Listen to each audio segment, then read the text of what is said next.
नमस्कार दोस्तों, जय हिंद, सत श्री अकाल। कैसे हैं आप सब? आशा करता हूँ आप सब बढ़िया होंगे। आज हम स्टार्ट करेंगे salient features of Indian constitution या भारतीय संविधान की प्रमुख विशेषताएं और साथ ही साथ में हम जो है वो उसके सोर्सेस को देखते हुए भी चलेंगे, है ना? अगर हमारी आज की क्लास ये पहले खत्म हो जाता है तो फिर हम सोर्सेस को भी आज देखते हुए चलेंगे। ठीक दोस्तों, पिछली क्लास में मैंने आपको कुछ चीज़ें बताई थी कि जैसे जो हमारा संविधान था, वो संविधान कैसे बना, संविधान सभा ने कैसे काम किया, संविधान सभा की क्या प्रक्रिया रही। ये सारी चीज़ें हमने पिछले जो हैं आपके लेक्चर्स में देख चुके हैं और आज जो है वो हम स्टार्ट करेंगे। अब मेन मुद्दा ये है कि साइलेंट फीचर से या भारत की जो संविधान की प्रमुख विशेषताएँ हैं, इससे सवाल कहाँ से बनते हैं। तो देखिए, अगर हम प्रारंभिक या जो आपके प्रीलिम्स एग्जाम से आपके एमसीक्यूज होते हैं, उनके हिसाब से बात करें तो इनके अंदर के अभी जो हम कुछ डेटा पढ़ेंगे या उनकी संकल्पनाओं को पढ़ेंगे, तो उन कॉन्सेप्ट से आपके जो है वो क्या बन सकती हैं भाई, सवाल कुछ बन सकते हैं प्रीलिम्स में। और मेंस में तो इससे सवाल ही सवाल बनने की पूरी संभावनाएं होती हैं, है ना? और कैसे सवाल बनेंगे उस पर भी हम चर्चा करते हुए चलेंगे। तो चलिए, आज का जो लेक्चर है वो हम स्टार्ट करते हैं दोस्तों, है ना? तो पुनः आपका स्वागत है उड़ान अकेडमी के इस डिजिटल प्लेटफॉर्म पर, जहाँ पर आप मेरे मतलब शरत के साथ जो है वो देख रहे हैं पॉलिटी या इंडियन पॉलिटी जिसको हम कहें, भारतीय राज व्यवस्था जिसको कहा जाए जो बेहतर होगा, उसके पूरी सीरीज है, उसके पूरे लेक्चर्स। ठीक, चलिए। तो आज हम अगर भारतीय संविधान की विशेषताओं की बात करें तो एक एक कर कर हम विशेषताओं को पढ़ते हैं, है ना? पहला सवाल तो यही आता है कि भारतीय संविधान की विशेषताओं के बारे में लिखिए, है ना? तो भारतीय संविधान की विशेषताओं में अपने आप में मेंस में लॉन्ग क्वेश्चंस में आपका एक जो है वो क्वेश्चन होता है। ठीक, इसकी सबसे पहली विशेषता की अगर हम बात करें दोस्तों, भारत के जो संविधान है उसकी सबसे बड़ी जो विशेषता है वो ये है कि ये दुनिया का सबसे बड़ा और लिखित संविधान है, या कहा जाए कि लॉन्गेस्ट या लेंथेस्ट जो है वो आपका रिटन कॉन्स्टिट्यूशन, सबसे लंबा लिखित संविधान। अब यहाँ पर दो चीजें हैं कि भाई आपका विशाल और लिखित, है ना? मतलब लेंथेस्ट आपका जो है वो क्या है भाई, कॉन्स्टिट्यूशन है, सबसे लंबा कॉन्स्टिट्यूशन है। और साथ ही साथ में क्या है, रिटन कॉन्स्टिट्यूशन है। फिर हमने कहा कि भाई ये जो संविधान है ये आपका इतना विशाल या लेंथी क्यों है। तो इस पर मैंने आपसे चर्चा की थी। क्या चर्चा की थी पिछले लेक्चर में? कि भाई अगर हम बात करते हैं किसकी, मूल संविधान की बात करते हैं, या हम बात करते हैं किसकी भाई, जो हमारा ओरिजिनल कॉन्स्टिट्यूशन रहता है या जो मूल संविधान रहता है, इसकी अगर हम बात करते थे तो इसमें हमने देखा था कि भाई ये जो मूल संविधान अपनाया गया, इसमें एक प्रस्तावना थी। क्या थी दोस्तों? एक प्रस्तावना थी। अब प्रस्तावना का मतलब क्या है? तो प्रस्तावना का मतलब हो गया संविधान का एक तरीके का इंट्रोडक्शन। ठीक, तो ध्यान रखिएगा कि अगर हम बात करें तो एक क्या थी भाई, आपकी प्रस्तावना थी। ठीक, चलिए। इसके बाद हमने देखा था कि इसमें जो है वो आपकी क्या थी, 8 अनुसूचियाँ थी, 8 शेड्यूल थी। अनुसूचियाँ भी मैंने आपको बताया था कि भाई संविधान में जहाँ कहीं भी प्रावधान लिस्टेड फॉर्म में है तो उस लिस्ट को हमने क्या कर दिया, अलग से जो है वो स्थान दिया और उनको हमने क्या कहा, शेड्यूल्स कहा। तो उस टाइम पर कितनी लिस्टें थी? 8 थी, क्योंकि संविधान में शामिल है ये सूची, इसलिए इनको शेड्यूल लिस्ट कहा गया या अनुसूचियाँ कहा गया। इसके बाद हमने देखा था कि जो मूल संविधान था उसमें 22 भाग थे। कितने पार्ट्स थे भाई आपके? टोटल 22 पार्ट्स थे। और साथ ही साथ में 395 आर्टिकल थे या 395 अनुच्छेद थे। संविधान का हर एक कानून जो है वो क्या कहलाता है? अनुच्छेद कहलाता है। तो ऐसे 395 कानून है, उसके अंदर भी उप प्रावधान है। तो ध्यान रखना, हर एक जैसे हम किसी कहते हैं ना, लाइंस को हम नंबर देते हैं 1 2 3 4 5, ऐसे करके यहाँ पर जो है वो उन लाइंस को आर्टिकल कहा जाता है, अनुच्छेद कहा जाता है। तो अनुच्छेद 1 2 3 4 5 करते हुए, ऐसे करते हुए 395 अनुच्छेद है। अब अगर हम बात करते हैं किसकी भाई, वर्तमान की बात करते हैं, तो वर्तमान में जो आपका संविधान है ना, इस संविधान में आज भी अगर हम देखें तो एक प्रस्तावना वैसी की वैसी है, प्रियम्बल आपका वैसी का वैसा है। साथ में अगर हम बात करें तो आज संविधान में जो है वो 8 की जगह कितनी शेड्यूल्स हो गई हैं, 12 अनुसूचियाँ हो गई हैं, 12 आपकी शेड्यूल्स हो गई हैं। इसके बाद अगर हम देखें तो आज लगभग टोटल मिलाकर, कुल मिलाकर आपके 25 भाग हैं। आज भी लास्ट एंट्री 25 ही है ना? क्योंकि जो पार्ट्स जोड़े गए हैं, वो ए-बी-सी-डी कर कर जोड़े गए हैं। जैसे 9 ए जोड़ा गया, है ना? 9 बी जोड़ा गया, 14 ए जोड़ा गया, 4 ए जोड़ा गया। तो ऐसे कर कर जो है वो आपके अगर टोटल हम मिला लें, तो आपके 25 भाग हैं। लेकिन ध्यान रखिएगा लास्ट एंट्री आज भी क्या है? 22 है। और ऐसे ही अगर हम देखें तो वर्तमान में अनुच्छेदों की संख्या जो है, वो 465 प्लस हो चुकी है, 465 प्लस हो चुकी है ना? भले ही आज भी अगर हम देखें तो इस अनुच्छेद में भी आपकी जो है आज भी लास्ट एंट्री ध्यान रखिएगा वो कौन-सी है तो भई 395 है, क्योंकि जिस प्रकार से पार्ट्स जोड़े गए हैं ए-बी-सी-डी कर कर, वैसे ही आर्टिकल्स जोड़े गए हैं ए-बी-सी-डी कर कर। जैसे आर्टिकल 51 ए, आर्टिकल 21 ए, है ना? आर्टिकल जो है वो आपका ऐसे कर कर के आर्टिकल्स जो हैं वो ए-बी-सी-डी के फॉर्म में जोड़े गए हैं। और टोटल अगर हम उन आर्टिकल्स को मिलाएँ तो 465 आर्टिकल है। तो देखा जाए तो ये दुनिया का सबसे बड़ा संविधान है। इतने आर्टिकल्स, है ना? इतने भाग दुनिया के किसी भी संविधान में नहीं है। तो ध्यान रखिएगा, इसलिए हमने क्या कहा कि ये दुनिया का, है ना, क्या है भई, सबसे बड़ा संविधान है या सबसे विशाल संविधान है। ठीक, चलिए दूसरा अगर हम बात करें तो दूसरा यहाँ पर कहा गया कि भई लिखित संविधान होगा। ठीक? अब ध्यान रखिएगा, लिखित संविधान हम जो कहते हैं तो संविधान के कुछ प्रकार होते हैं। आइए पहले संविधान के उन प्रकारों को हम थोड़ा-सा समझते हैं। ठीक? चलिए।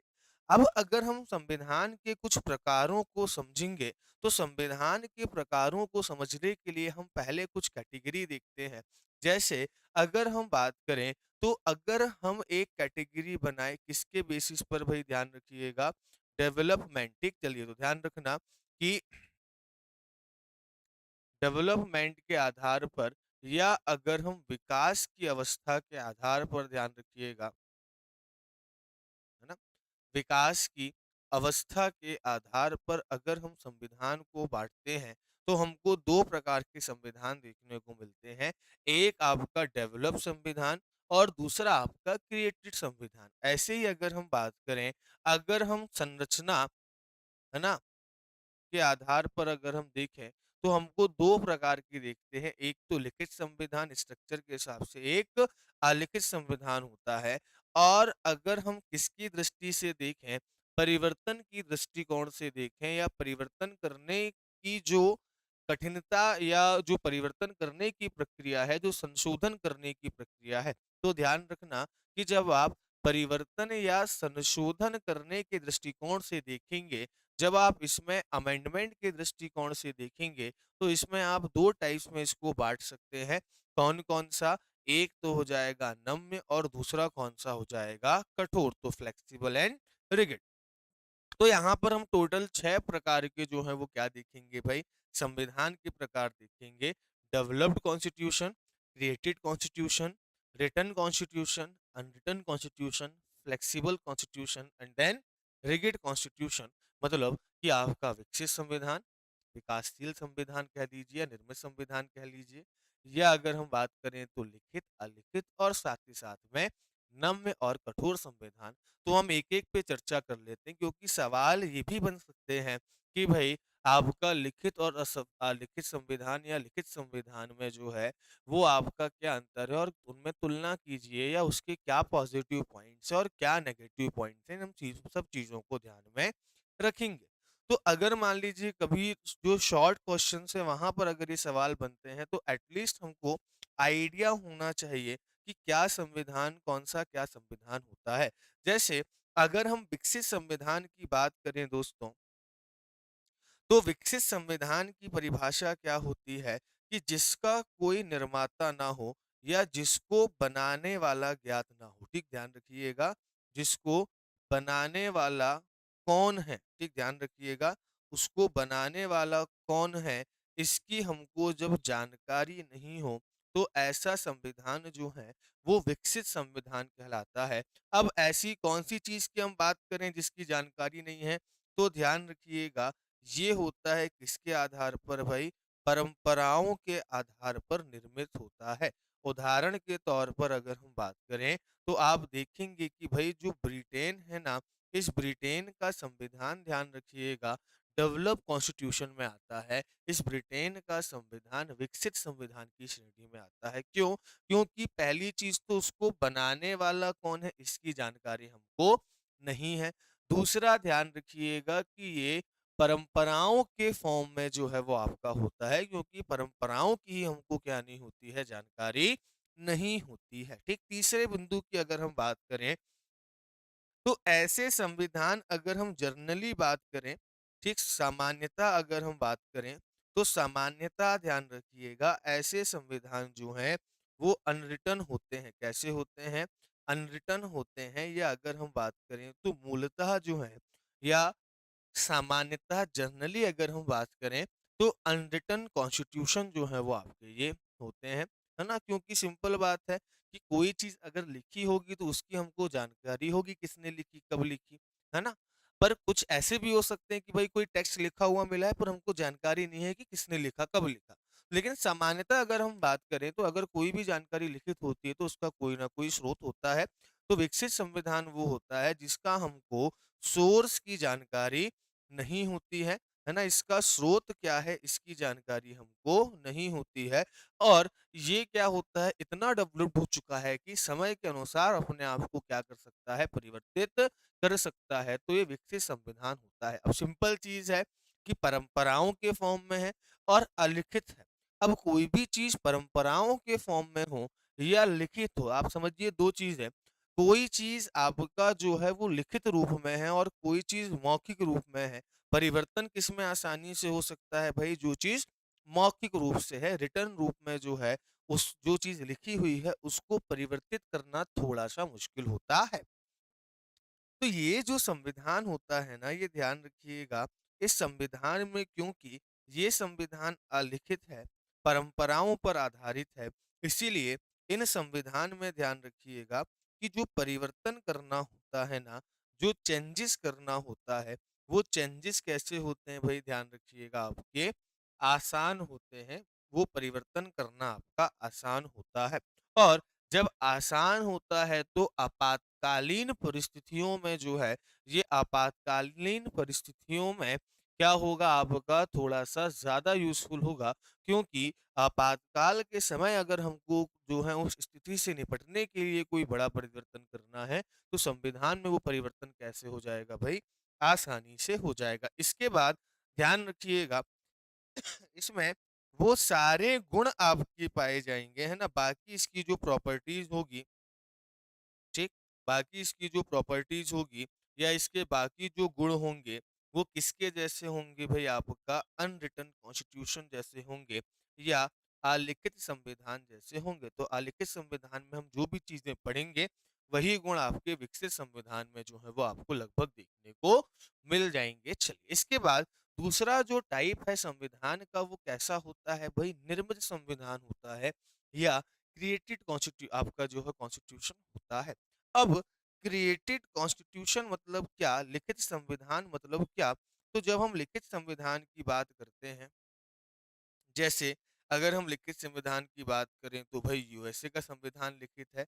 अगर हम लिखित संविधान की बात करें तो इंडिया का कॉन्स्टिट्यूशन क्या है भई? आपका लिखित है। अब इसमें क्या होता है कि भाई इसके बनाने वाले की, ठीक ध्यान रखना, इसका निर्माण करने वाले, है ना? बनाने वाले की, या अगर हम बात करें इसका जो सोर्स होता है, इसका जो स्रोत होता है, उसकी जानकारी हमारे पास होती है कि इसका सोर्स क्या है और इसका निर्माण कैसे हुआ है।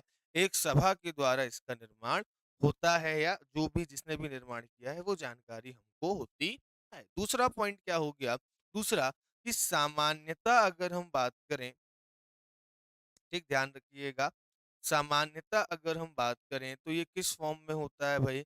लिखित फॉर्म में होता है, या अगर हम बात करें तो आपका रिटन फॉर्म में होता है। तो ये भी ध्यान रखिएगा कि सामान्यतः जो है ये रिटन फॉर्म में होता है। जनरलाइज्ड वे में अगर हम बात करें तो जनरली ये जो है वो आपका लिखित रूप में होता है और इसमें वो सारी विशेषताएं आपको देखने को मिलेंगी जो किसमें देखने को मिलेंगी, अभी यहाँ पर आपको लिखित संविधान में देखने को मिलेंगी। ठीक, अब कोई भी चीज लिखी हुई है तो सिंपल एक बात है कि भाई उसमें जो है वो आपका परिवर्तन करना या अगर हम बात करें अमेंडमेंट करना क्या हो जाता है, थोड़ा सा कठिन हो जाता है ना, जो आपकी अलिखित चीज है उसके कंपैरिजन में, है ना। और बाकी ध्यान रखना कि इसकी जो भी बाकी आपकी क्या होंगी भाई प्रॉपर्टीज होंगी, ये प्रॉपर्टीज किसकी भांति होंगी, तो भाई आपके लिखित संविधान की तरह होंगी। चलिए, तो यहाँ पर अगर हम देखें तो हमने यहाँ पर ध्यान रखिएगा कि संविधान के जो है वो दो प्रकार देख लिए हैं।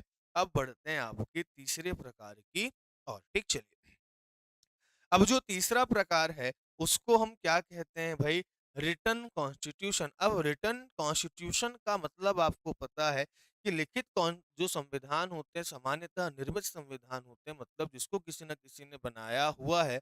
और ये किस फॉर्म में होते हैं तो भाई ध्यान रखिएगा, ये डॉक्यूमेंट के फॉर्म में होते हैं। किस फॉर्म में होते हैं भाई, आपके डॉक्स के फॉर्म में होते हैं। डॉक्यूमेंट या अगर हम बात करें तो एक दस्तावेज के रूप में होते हैं और दस्तावेज हमेशा किस रूप में होता है भाई, आपका लिखित रूप में होता है। तो ऐसे संविधान को हम क्या कहते हैं, रिटन कॉन्स्टिट्यूशन कहते हैं।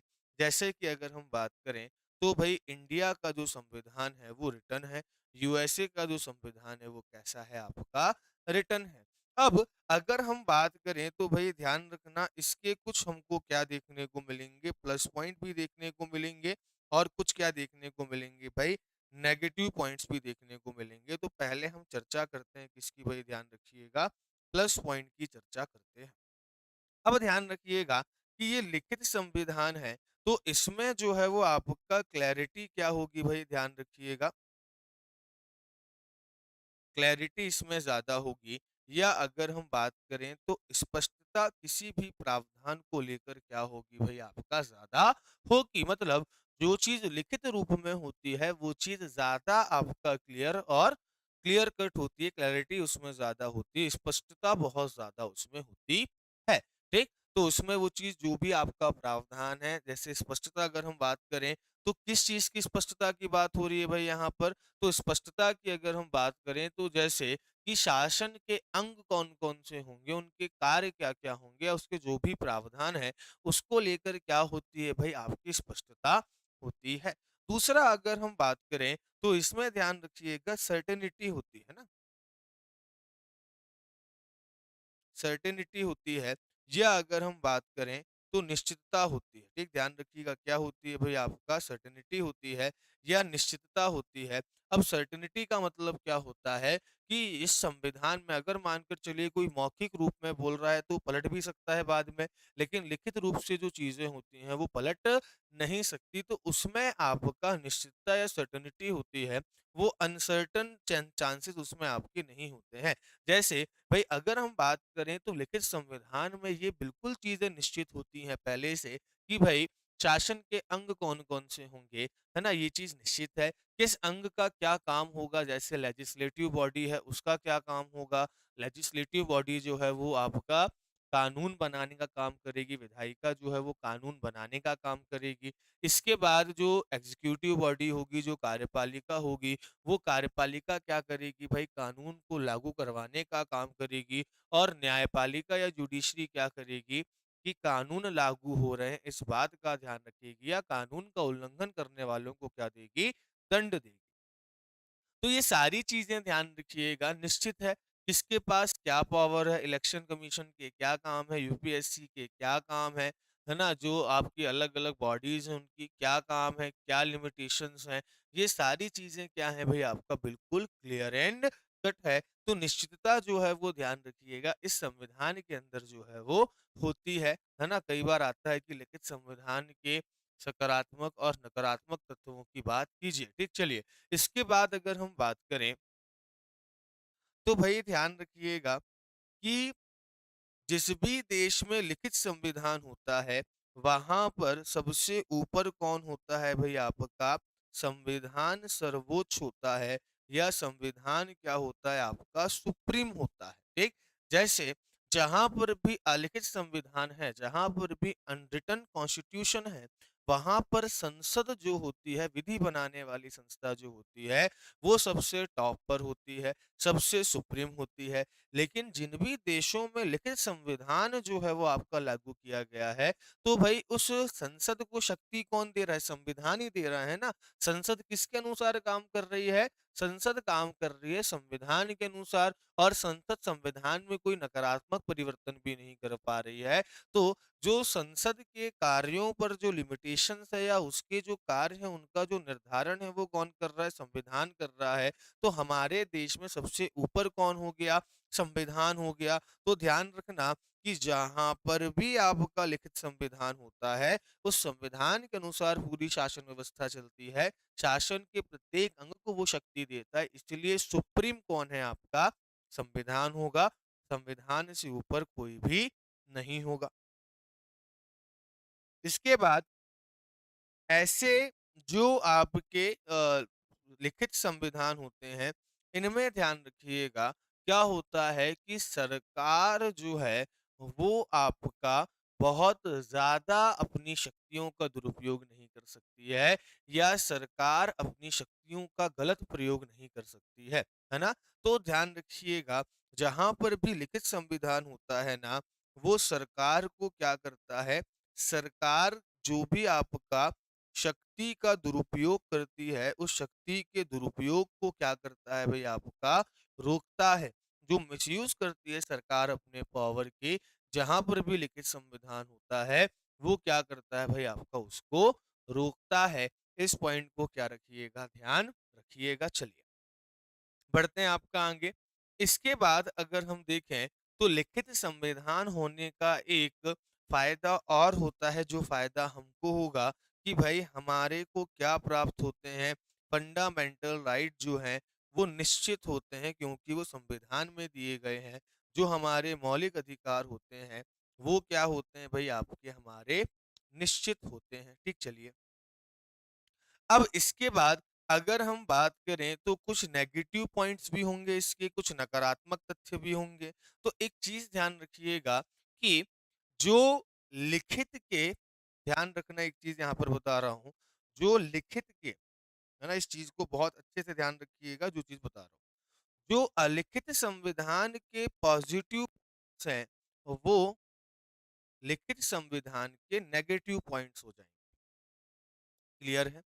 और जो रिटर्न कॉन्स्टिट्यूशन के पॉजिटिव पॉइंट्स हैं, वो यहाँ जाकर नेगेटिव पॉइंट्स हो जाएँगे। जैसे अगर हम बात करें तो भई यहाँ पर जो आपका, जैसे मान के चलिए स्पष्टता हो गई, अब हल्के संविधान में आप जाएँगे तो ये किसमें कन्वर्ट हो जाएगा? कमी में कन्वर्ट हो जाएगा कि भई जो आपका अलिखित संविधान होता है उसमें प्रावधानों को लेकर, उसमें प्रोविज़न्स को लेकर क्लैरिटी ज़्यादा नहीं होती है। क्योंकि ये अलिखित फॉर्म में है, इसीलिए इसके जो प्रावधान या इसके जो प्रोविजंस होते हैं वो अनसर्टन ज्यादा होते हैं या अनिश्चित ज्यादा होते हैं। फिर जहाँ पर आपका अलिखित संविधान होता है, वहाँ पर सर्वोच्च संस्था क्या हो जाती है भई?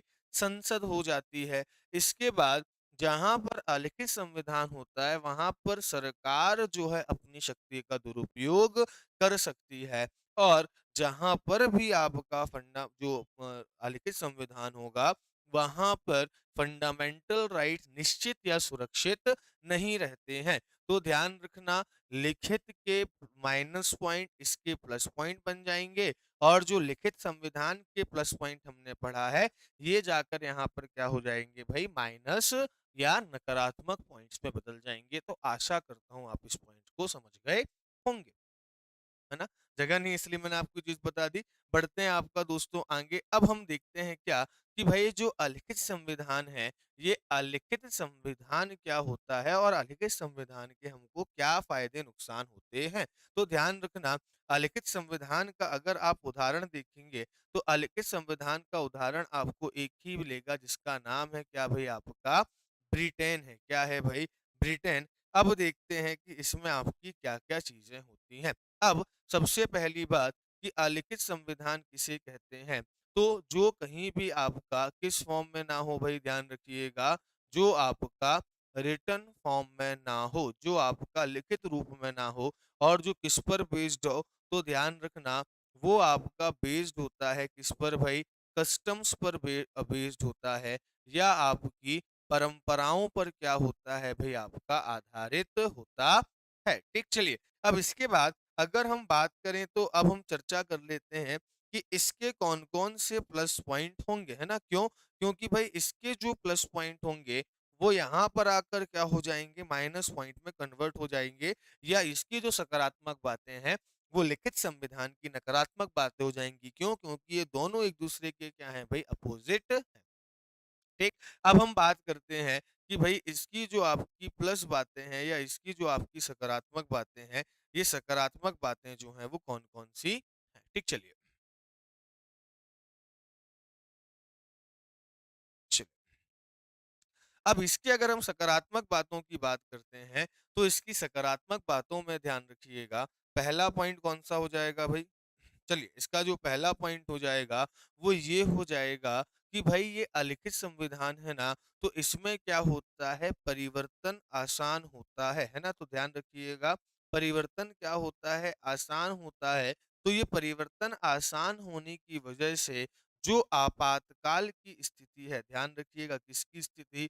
जो इमरजेंसी की स्थिति है, जो आपातकाल की स्थिति है, उस आपातकाल की स्थिति में ये क्या हो जाता है भई आपका उपयोगी हो जाता है। ठीक, परिवर्तन आसान है, तो आपातकाल की दृष्टि में या आपातकाल में अगर हम बात करें, तो क्या हो जाता है भई ध्यान रखिएगा, आपातकाल के समय में इसमें जो है वो परिवर्तन किए जा सकते हैं आसानी से, तो आपातकाल के समय ये काफ़ी उपयोगी होता है क्योंकि उस समय जो आवश्यकता पड़ती है उसके अनुसार हम क्या कर रहे हैं, परिवर्तन कर रहे हैं। दूसरा अगर हम बात करें, तो भई ये अगर हम देखें तो सरकार के कार्यों में सहायक होता है या सरकार की बाधाओं को दूर करता है। अब देखिए अगर हम एज़ अ सिटीज़न देखें, है ना? हम एज़ अ सिटीज़न देखें, तो भई ये पॉइंट नेगेटिव हो सकता है हमारे लिए, पर सरकार के लिए क्या है, सकारात्मक है। क्यों? क्योंकि वहाँ पर सर्वोच्च कौन है भई, आपकी सरकार है और जहाँ पर सरकार सर्वोच्च होगी, वहाँ पर वो अपने हिसाब से क्या कर सकती है, कोई भी परिवर्तन कर सकती है।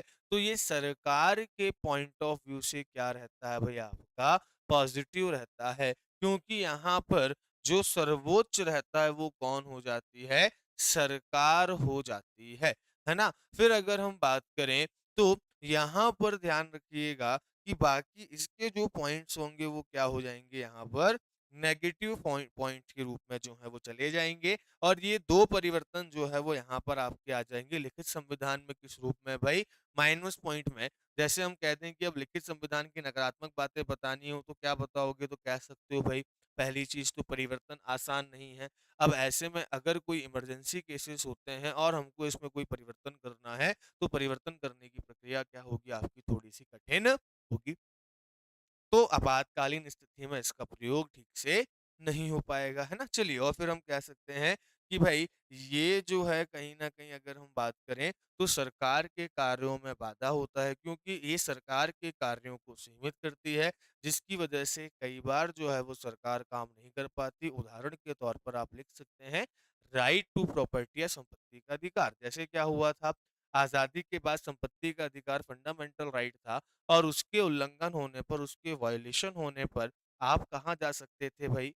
कोर्ट जा सकते थे और सीधे कहाँ जा सकते थे? सुप्रीम कोर्ट जा सकते थे। मतलब कि सरकार ने अगर मानकर चलिए डेवलपमेंट के लिए भी आपके यहाँ से एक रोड बननी है या ब्रिज बनना है, सरकार आपको मुआवज़ा भी दे रही है, पर आप चाहते हैं कि वो आपसे आपकी ज़मीन ना लें और आप कहाँ पहुँच गए? सुप्रीम कोर्ट पहुँच गए। तो सुप्रीम कोर्ट क्या करता था भई क्योंकि संपत्ति का अधिकार मौलिक अधिकार था, तो अब सरकार को मना करता था। इससे क्या है सरकार के कार्यों में बाधा आने लगी। फिर सरकार ने इसके अलग-अलग इलाज ढूँढे और फिर संपत्ति के अधिकार को मौलिक अधिकारों से हटाकर 1978 में क्या बना दिया?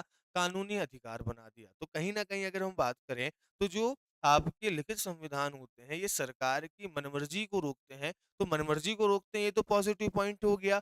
किसके लिए हो गया? नागरिकों के लिए हो गया। लेकिन अगर हम सरकार के दृष्टिकोण से देखें तो ये उसके कार्यों को या उस पर क्या लगाते हैं, आपकी बाउंडेशंस लगाते हैं और इसकी वजह से क्या होता है, सरकार अपने कामों को ठीक तरीके से नहीं कर पाती है। सरकार जो है वो क्या हो जाती है, उसकी शक्तियाँ सीमित हो जाती हैं, तो वो काम नहीं कर पाती। दोस्तों चलिए बढ़ते हैं आगे। अब इसके बाद अगला बचा कौन-सा भई, आपका नम्य संविधान और क्या बचा भई, आपका अनम्य संविधान। देखिए, अगर थोड़ा-सा कॉन्सेप्ट लगाकर आप सोचते हैं ना, तो मुझे लगता है कि ये सब चीज़ें आपको याद करने की आवश्यकता होगी ही नहीं। अब नम्य मतलब क्या हो गया? फ्लेक्सिबल। अब फ्लेक्सिबल का मतलब क्या हो गया भाई साहब? फ्लेक्सिबल का मतलब हो गया जिसमें संशोधन या जिसमें जो परिवर्तन है, जिसमें अगर हम बात करें, जो चेंजेस हैं, वो क्या हों भई, आपके आसान से हो जाए, है ना? या आपकी आसानी से हो जाएँ। तो ऐसे आपके संविधान जिसमें परिवर्तन क्या हो जाए भई, आपका आसानी से हो जाए, उसको हम क्या कहते हैं? फ्लेक्सिबल कहते हैं। और ध्यान रखना, जैसे हमने देखा था कि ब्रिटेन जो है ना, इस ब्रिटेन का संविधान फ्लेक्सिबल संविधान है।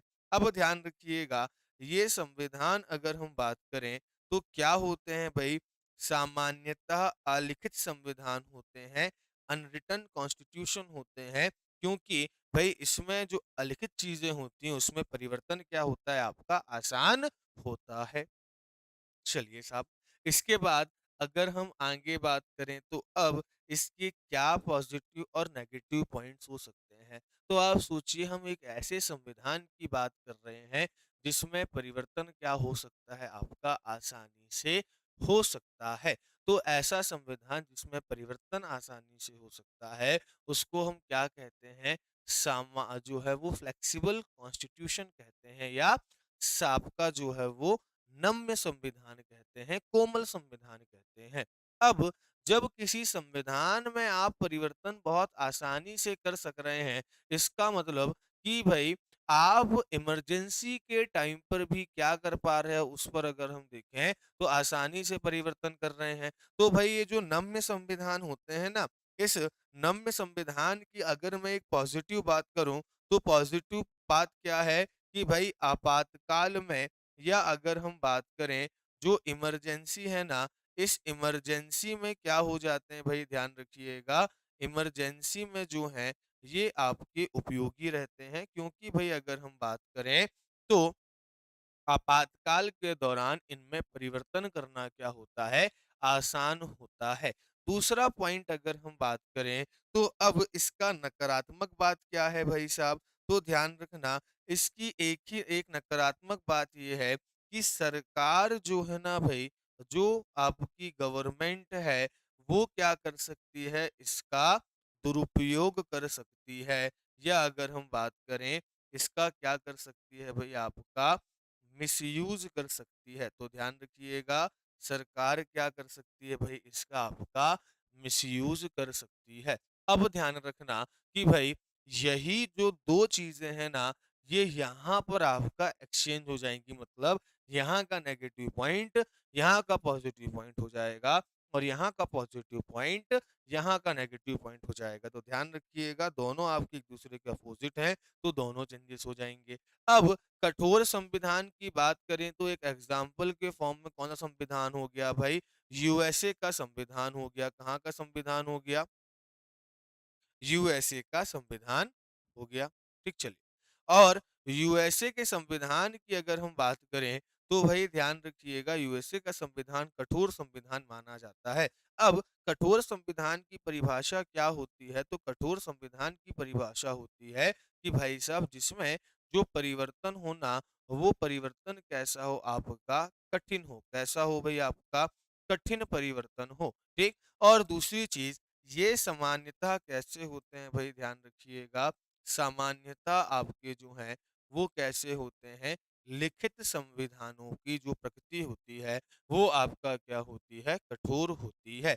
इसके बाद फिर हमने देखा कि भाई इसका नेगेटिव पॉइंट क्या हो सकता है, नेगेटिव पॉइंट ये हो सकता है कि भाई साहब जो इमरजेंसी होती है ना, इस इमरजेंसी में ध्यान रखिएगा, ये संविधान आपके उपयोगी नहीं होते हैं, है ना? और दूसरा पॉइंट अगर हम बात करें तो इसका प्लस पॉइंट क्या हो सकता है कि भाई ये सरकार को ध्यान रखिएगा, सरकार को जो शक्ति का दुरुपयोग है, ठीक ध्यान रखिएगा, शक्ति का जो मिसयूज है वो करने से क्या करती है, रोकती है। ठीक, तो इस पॉइंट को क्या रखिएगा भाई, ध्यान रखिएगा।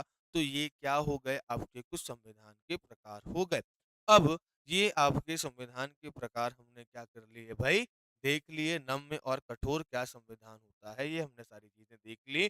तो इन पॉइंट्स को ध्यान रखना, मेंस के हिसाब से प्लस इंटरव्यू के हिसाब से भी क्या हो सकते हैं आपके, ये इंपॉर्टेंट हो सकते हैं।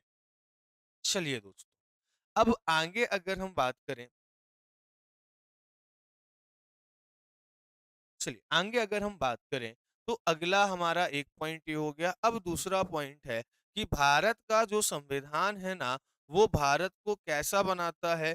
तो भाई वो ये कहता है कि भारत का जो संविधान होगा या भारत जो होगा ना, वो संपूर्ण प्रभुत्व संपन्न होगा। क्या होगा, संपूर्ण प्रभुत्व संपन्न। या इसके लिए एक टर्म यूज किया जाता है, संप्रभु शब्द यूज किया जाता है। या इसके लिए हम क्या शब्द यूज करते हैं, सोवरेन कंट्री यूज करते हैं। क्या करते हैं भाई, आपका सोवरेन कंट्री यूज करते हैं। दूसरा क्या कहा गया कि भाई लोकतांत्रिक गणराज्य होगा, है ना। तो यहाँ पर दो टर्म है, एक है आपका डेमोक्रेटिक या लोकतांत्रिक, और दूसरा क्या है भाई आपका गणराज्य है, या अगर हम बात करें रिपब्लिक सिस्टम है। चलिए अब इनको भी हम जो है समझते हैं। ठीक, चलिए दोस्तों, अगर हम आगे बात करें तो एक चीज ध्यान रखिएगा। क्या ध्यान रखिए कि इसमें अभी हमने जो है एक टर्म यूज किया है, एक शब्द यूज किया है। और वो शब्द कौन सा है, ध्यान रखिएगा। वो शब्द है आपका संपूर्ण प्रभुत्व संपन्न, या जिसके लिए मैंने कहा कि एक शब्द यूज किया जाता है, कौन सा, संप्रभु शब्द यूज किया जाता है। या इसके लिए क्या शब्द किया जाता है, सॉवरेन कंट्री टर्म जो है वो यूज किया जाता है। तो हम ये देखते हैं कि भाई साहब सॉवरेन कंट्री जो है वो आपकी क्या होती है।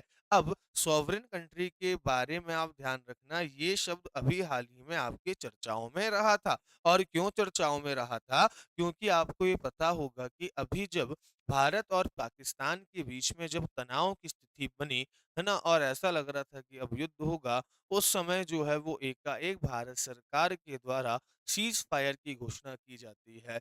और कई लोग सोशल मीडिया या कई जगह, और जो अमेरिकी राष्ट्रपति ट्रंप हैं, वो इस बात का दावा करते हैं कि उनके कहने पर सीज फायर लगवाया गया।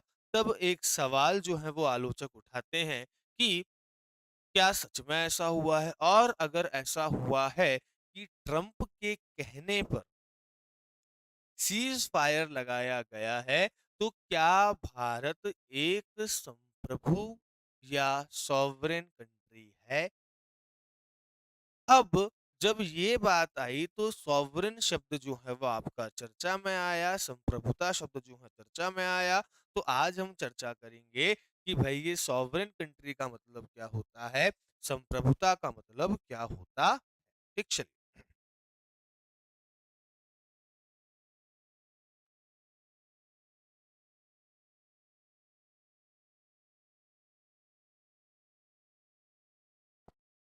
चलिए तो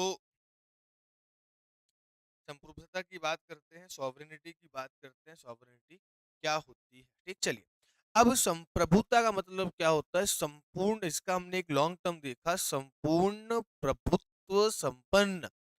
प्रभुत्व का मतलब होता है डोमिनेशन, मतलब आपका जो है वो एक तरीके से कि आपके अंदर आपकी शक्तियां, है ना। अब ध्यान रखिएगा, ये आपका नियंत्रण। अब संपूर्ण प्रभुत्व संपन्न का मतलब क्या होता है दोस्तों, तो ध्यान रखिएगा, संपूर्ण प्रभुत्व संपन्न का अर्थ ये होता है कि जब कोई व्यक्ति, जब कोई व्यक्ति या कोई भी राष्ट्र या कोई भी देश, कोई भी कंट्री, तो ध्यान रखिएगा संप्रभुता का मतलब क्या होता है, जब कोई भी देश या कोई भी आपका क्या भाई कोई भी कंट्री क्या हो अपने कोई भी कंट्री ध्यान रखिएगा अपने आंतरिक आंतरिक के लिए हम एक शब्द यूज करते हैं इंटरनल। ठीक ध्यान रखिएगा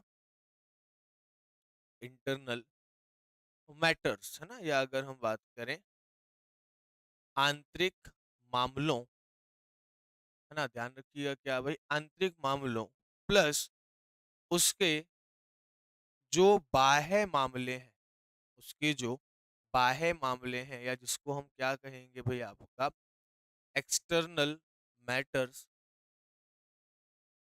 तो कोई भी व्यक्ति या कोई भी देश जो अपने आंतरिक और बाह्य मामले में क्या हो भाई क्या होकर निर्णय ले, स्वतंत्र होकर निर्णय ले। क्या ले भाई आपका स्वतंत्र होकर क्या ले भाई आपका डिसीजन ले या निर्णय ले।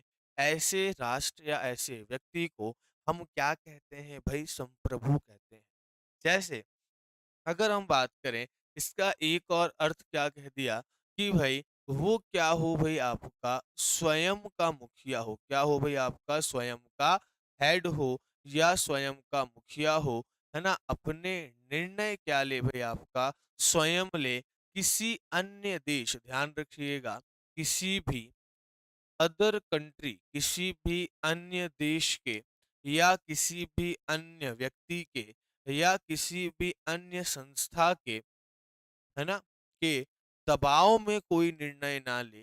ठीक तो क्या कहेंगे भाई आपका ऐसे व्यक्ति को ऐसी संस्था को या ऐसे देश को हम क्या कहेंगे भाई आपका सॉवरेन पर्सन या सॉवरेन इंस्टीट्यूट या सॉवरेन कंट्री कहेंगे। तो सॉवरेनिटी का मतलब क्या होता है कि जब कोई व्यक्ति कोई संस्था कोई राष्ट्र या कोई देश जब अपने आंतरिक और अपने जो बाह्य मामले होते हैं उन मामलों पर अगर हम बात करें तो क्या हो निर्णय लेने के लिए क्या है भाई आप इंडिपेंडेंट हैं, तो आप क्या कहलाएंगे भाई संप्रभु कहलाएंगे। ठीक जैसे अगर हम बात करें आज भारत अपने आंतरिक या बाह्य मामलों में क्या है आपका निर्णय लेने के लिए स्वतंत्र है, वो किसी अन्य देश या अन्य व्यक्ति के दबाव में अपने निर्णय नहीं लेता है।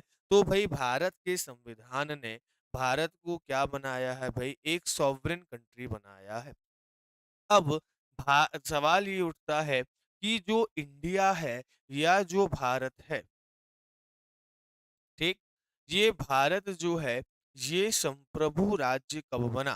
ठीक ये भारत जो है ये आपका संप्रभु या अगर हम बात करें कैसी कंट्री भाई आपका सॉवरेन कंट्री जो है ये कब बना। तो इसका आप उत्तर कई लोग क्या कहते होंगे कि भाई इसका जो आंसर है ना भाई ये तो 15 अगस्त होगा। क्या होगा भाई आपका 15 अगस्त होगा। ठीक 15 अगस्त क्या होगा 1947 होगा। पर ध्यान रखिएगा भैया ये जो आपका आंसर है ना ये क्या है भाई ध्यान रखना आपका आंसर गलत है। तो बिल्कुल ध्यान रखिएगा आपका जो ये आंसर है ये आंसर क्या है आपका गलत है। क्योंकि अगर हम बात करें तो 15 अगस्त 1947 को हमको क्या मिला था, हमको जो है वो डोमिनियन स्टेट का किसका भाई आपका डोमिनियन स्टेट का या डोमिनियन राज का दर्जा मिला था। और डोमिनियन स्टेट का मतलब क्या होता है भाई साहब, तो ध्यान रखिएगा डोमिनियन स्टेट का मतलब होता है कि आप अपने आंतरिक या जो इंटरनल मैटर्स हैं, ठीक आप अपने इंटरनल मैटर्स में ध्यान रखिएगा अपने आंतरिक मामलों में तो क्या है स्वतंत्र हैं इंडिपेंडेंट हैं, लेकिन आपके एक्सटर्नल मैटर्स जो होंगे या आपके जो बाह्य मामले होंगे इस बाह्य मामलों में आपका प्रमुख जो है वो क्या होगा कोई और होगा। इट मीन्स अगर हम बात करें तो यहाँ पर ये बात हो गई कि ऐसा देश जिसका संवैधानिक है ना हम क्या कह सकते हैं संवैधानिक या हम कह सकते हैं कि आपका जो है कानूनी तौर पर अगर हम देखें तो जिसका प्रमुख कोई और हो वो कंट्री क्या कहलाती है भाई आपका वो कहलाती है आपका डोमिनियन स्टेट, है ना। जैसे अगर हम बात करें तो भारत 15 अगस्त 1947 तक तो गुलाम था, लेकिन जब 15 अगस्त 1947 को जब हम बात करते हैं, भारत की बात करते हैं, भारत जब आजाद हुआ, ठीक, तो भाई ध्यान रखिएगा, ठीक, डोमिनियन स्टेट के रूप में भारत आजाद हुआ। और ध्यान रखिएगा, तब से लेकर हम बात करें तो भारत के साथ क्या था कि भारत में जो आपका शासन होता था, ठीक, क्या होता था, शासन होता था। आजादी के बाद भी ध्यान रखिएगा, जो शासन होता था ना, वो किसके अनुसार होता था, तो आपका जो गवर्नमेंट ऑफ इंडिया एक्ट आया था, ठीक, ध्यान रखिएगा, गवर्नमेंट ऑफ इंडिया एक्ट 1935, या जिसको हम कहते हैं भारत शासन अधिनियम, भारत शासन अधिनियम 1935 में, ये एक कानून आया था ब्रिटिशर्स के द्वारा 1935 में। तो अब भारत में शासन तो कौन कर रहे थे, भारतीय सरकार कर रही थी, ठीक, तो ध्यान रखना, इसके अनुसार कौन करेगा, इसके अनुसार अब आपके भारतीय लोग ही शासन कर रहे हैं। तो आप देखिए कि शासन तो अब भारतीय कर रहे हैं, लेकिन अभी भी शासन करने का आधार क्या है, 1935 का गवर्नेंस ऑफ इंडिया एक्ट, ठीक। अब ध्यान रखिएगा, अब अगर हम देखें, ठीक है, ये गवर्नेंस रहेगा, इसको गवर्नेंस कर लीजिएगा ना, गवर्नेंस एक्ट है, ठीक। चलिए, अब अगर हम बात करें तो अब क्या होता है कि हमारे यहाँ पर एक संविधान सभा होती है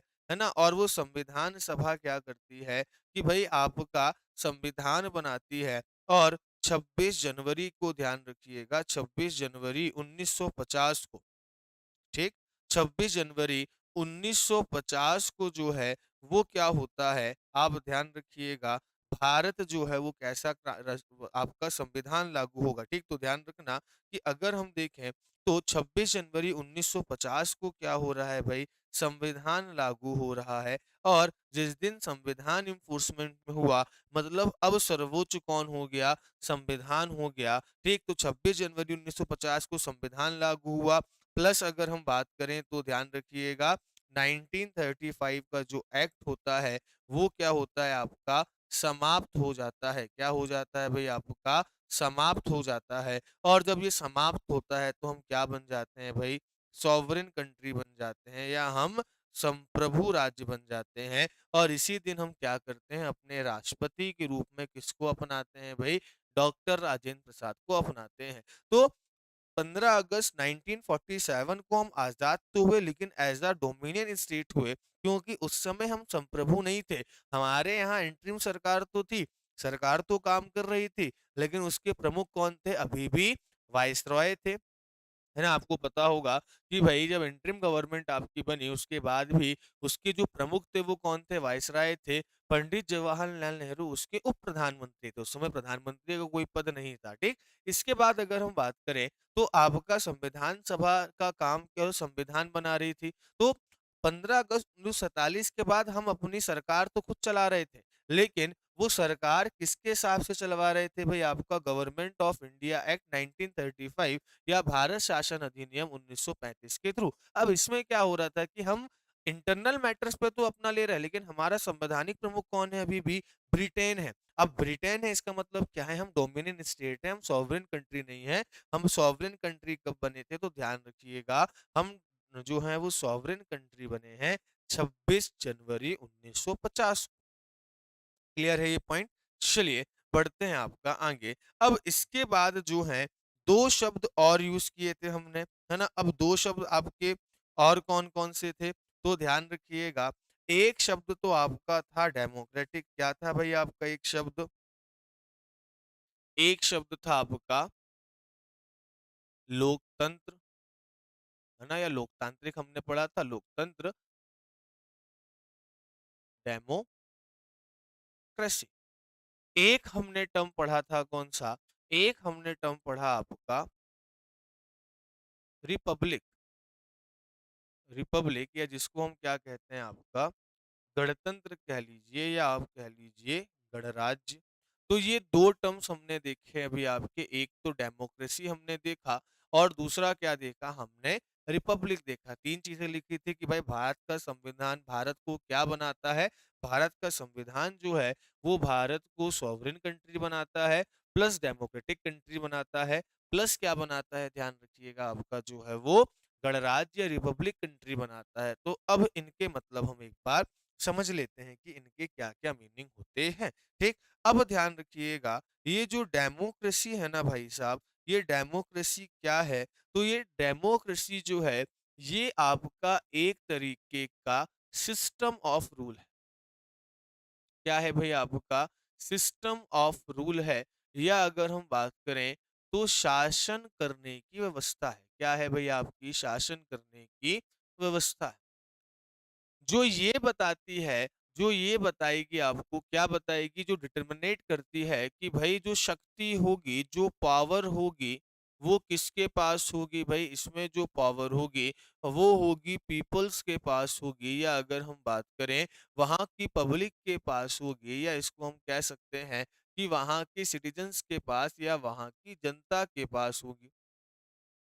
और ध्यान रखना कि जनता जो है, इसका जो प्रयोग है, इसका जो यूज़ है ध्यान रखिएगा, वो कैसे कर सकती है भई? प्रत्यक्ष तौर पर भी कर सकती है, या अगर हम बात करें तो डायरेक्ट भी कर सकती है, और दूसरा कि कैसे कर सकती है भई आपका? अप्रत्यक्ष तौर पर भी कर सकती है, या इनडायरेक्टली भी कर सकती है। ठीक, चलिए अब ध्यान रखना कि भई जो लोकतंत्र है इसका मतलब क्या हो गया? इसका मतलब कि भई जनता के लिए, जनता के द्वारा जनता का शासन, ठीक? तो भई इसमें हम क्या कहते हैं कि भई जनता के द्वारा, जनता के लिए, जनता द्वारा किया जाने वाला शासन जो है वो क्या कहलाता है? आपका लोकतंत्र कहलाता है। मतलब जहाँ शक्ति किसके पास होती है? आपकी जनता के पास होती है, ठीक? तो यहाँ पर ध्यान रखिएगा कि भाई साहब ये जो शक्ति होती है ना, ये शक्ति किसके पास होती है? जनता के पास होती है, जिसका प्रयोग जो है वो जनता या तो प्रत्यक्ष तौर पर कर सकती है, या तो अप्रत्यक्ष तौर पर कर सकती है ना? अप्रत्यक्ष तौर पर क्या होता है कि जनता जो है, वो शासन में क्या करती है? सीधे भाग लेती है। क्या करती है भई आपका? सीधे भाग लेती है।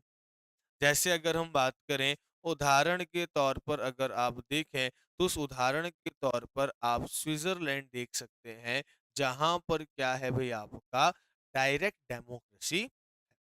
और अप्रत्यक्ष में क्या होता है कि अप्रत्यक्ष लोकतंत्र में क्या होगा कि जनता जो है ना, ये जनता क्या करेगी, अपनी जो भी पावर है, ध्यान रखिएगा, अपनी जो भी पावर है, वो क्या कर देगी भई, वो ध्यान रखना कि अपने किसी किसको देगी, अपने किसी रिप्रेजेंटेटिव को दे देगी, या अपने किसी प्रतिनिधि को दे देगी, और वो प्रतिनिधि क्या करेंगे भई आपका जो है, वो प्रतिनिधि क्या करेंगे? आपका शासन करेंगे। तो भारत जैसे बड़े देश में ध्यान रखिएगा, इंडिया हो गया, है ना? इंडिया के बाद आपका यूएसए हो गया, ब्रिटेन हो गया, ऐसी जगहों पर क्या चलता है तो ध्यान रखिएगा आपका इनडायरेक्टली जो है वो आपका डेमोक्रेसी चलती है। उसका रीज़न है कि पहली चीज़ तो अगर हम इंडिया में अगर हम बात करें कि इंडिया में डायरेक्ट डेमोक्रेसी क्यों नहीं है? तो पहली चीज़ तो भई इतना बड़ा एरिया है। इतनी ज़्यादा जनसंख्या है, जो डायरेक्ट डेमोक्रेसी होती है ना, वो छोटे देशों में आपका संभव हो पाती है, बड़े देशों में नहीं हो पाती। और अब बड़े देश के होने के साथ-साथ टेक्नोलॉजी होनी चाहिए, जनता के अंदर पॉलिटिकल प्लस डिजिटल अवेयरनेस होनी चाहिए। तो अभी ये सारी व्यवस्थाएँ इंडिया में नहीं हो पाई हैं, तो साथ ही साथ में क्या अब इंडिया में व्यवस्था नहीं हो पाई है, तो हमने डायरेक्ट डेमोक्रेसी को नहीं अपनाया है। अब ध्यान रखना कि यहाँ पर जो है वो ध्यान रखिए 2 तरीके से, जहाँ पर जनता सीधे शासन कर रही है, वो डायरेक्ट डेमोक्रेसी, जहाँ पर सीधे शासन नहीं कर रही है, वहाँ पर इनडायरेक्ट डेमोक्रेसी होगी। और डेमोक्रेसी क्या है? शासन की एक व्यवस्था, लोक का तंत्र, लोक मतलब जनता का तंत्र, जहाँ पर जनता ही सर्वोपरि है। जहाँ पर जनता ही शासन कर रही है, शासन भी जनता के लिए ही हो रहा है, और शासन भी जनता का ही हो रहा है, ठीक? तो जनता के लिए, जनता का शासन और जनता के द्वारा चलाया जाने वाला शासन, क्योंकि ये प्रतिनिधि जो होंगे ना, ये भी किससे उठकर आएंगे भाई, आपका जनता से उठकर आएंगे। तो ये मतलब होता है किसका भाई, आपके डेमोक्रेसी का।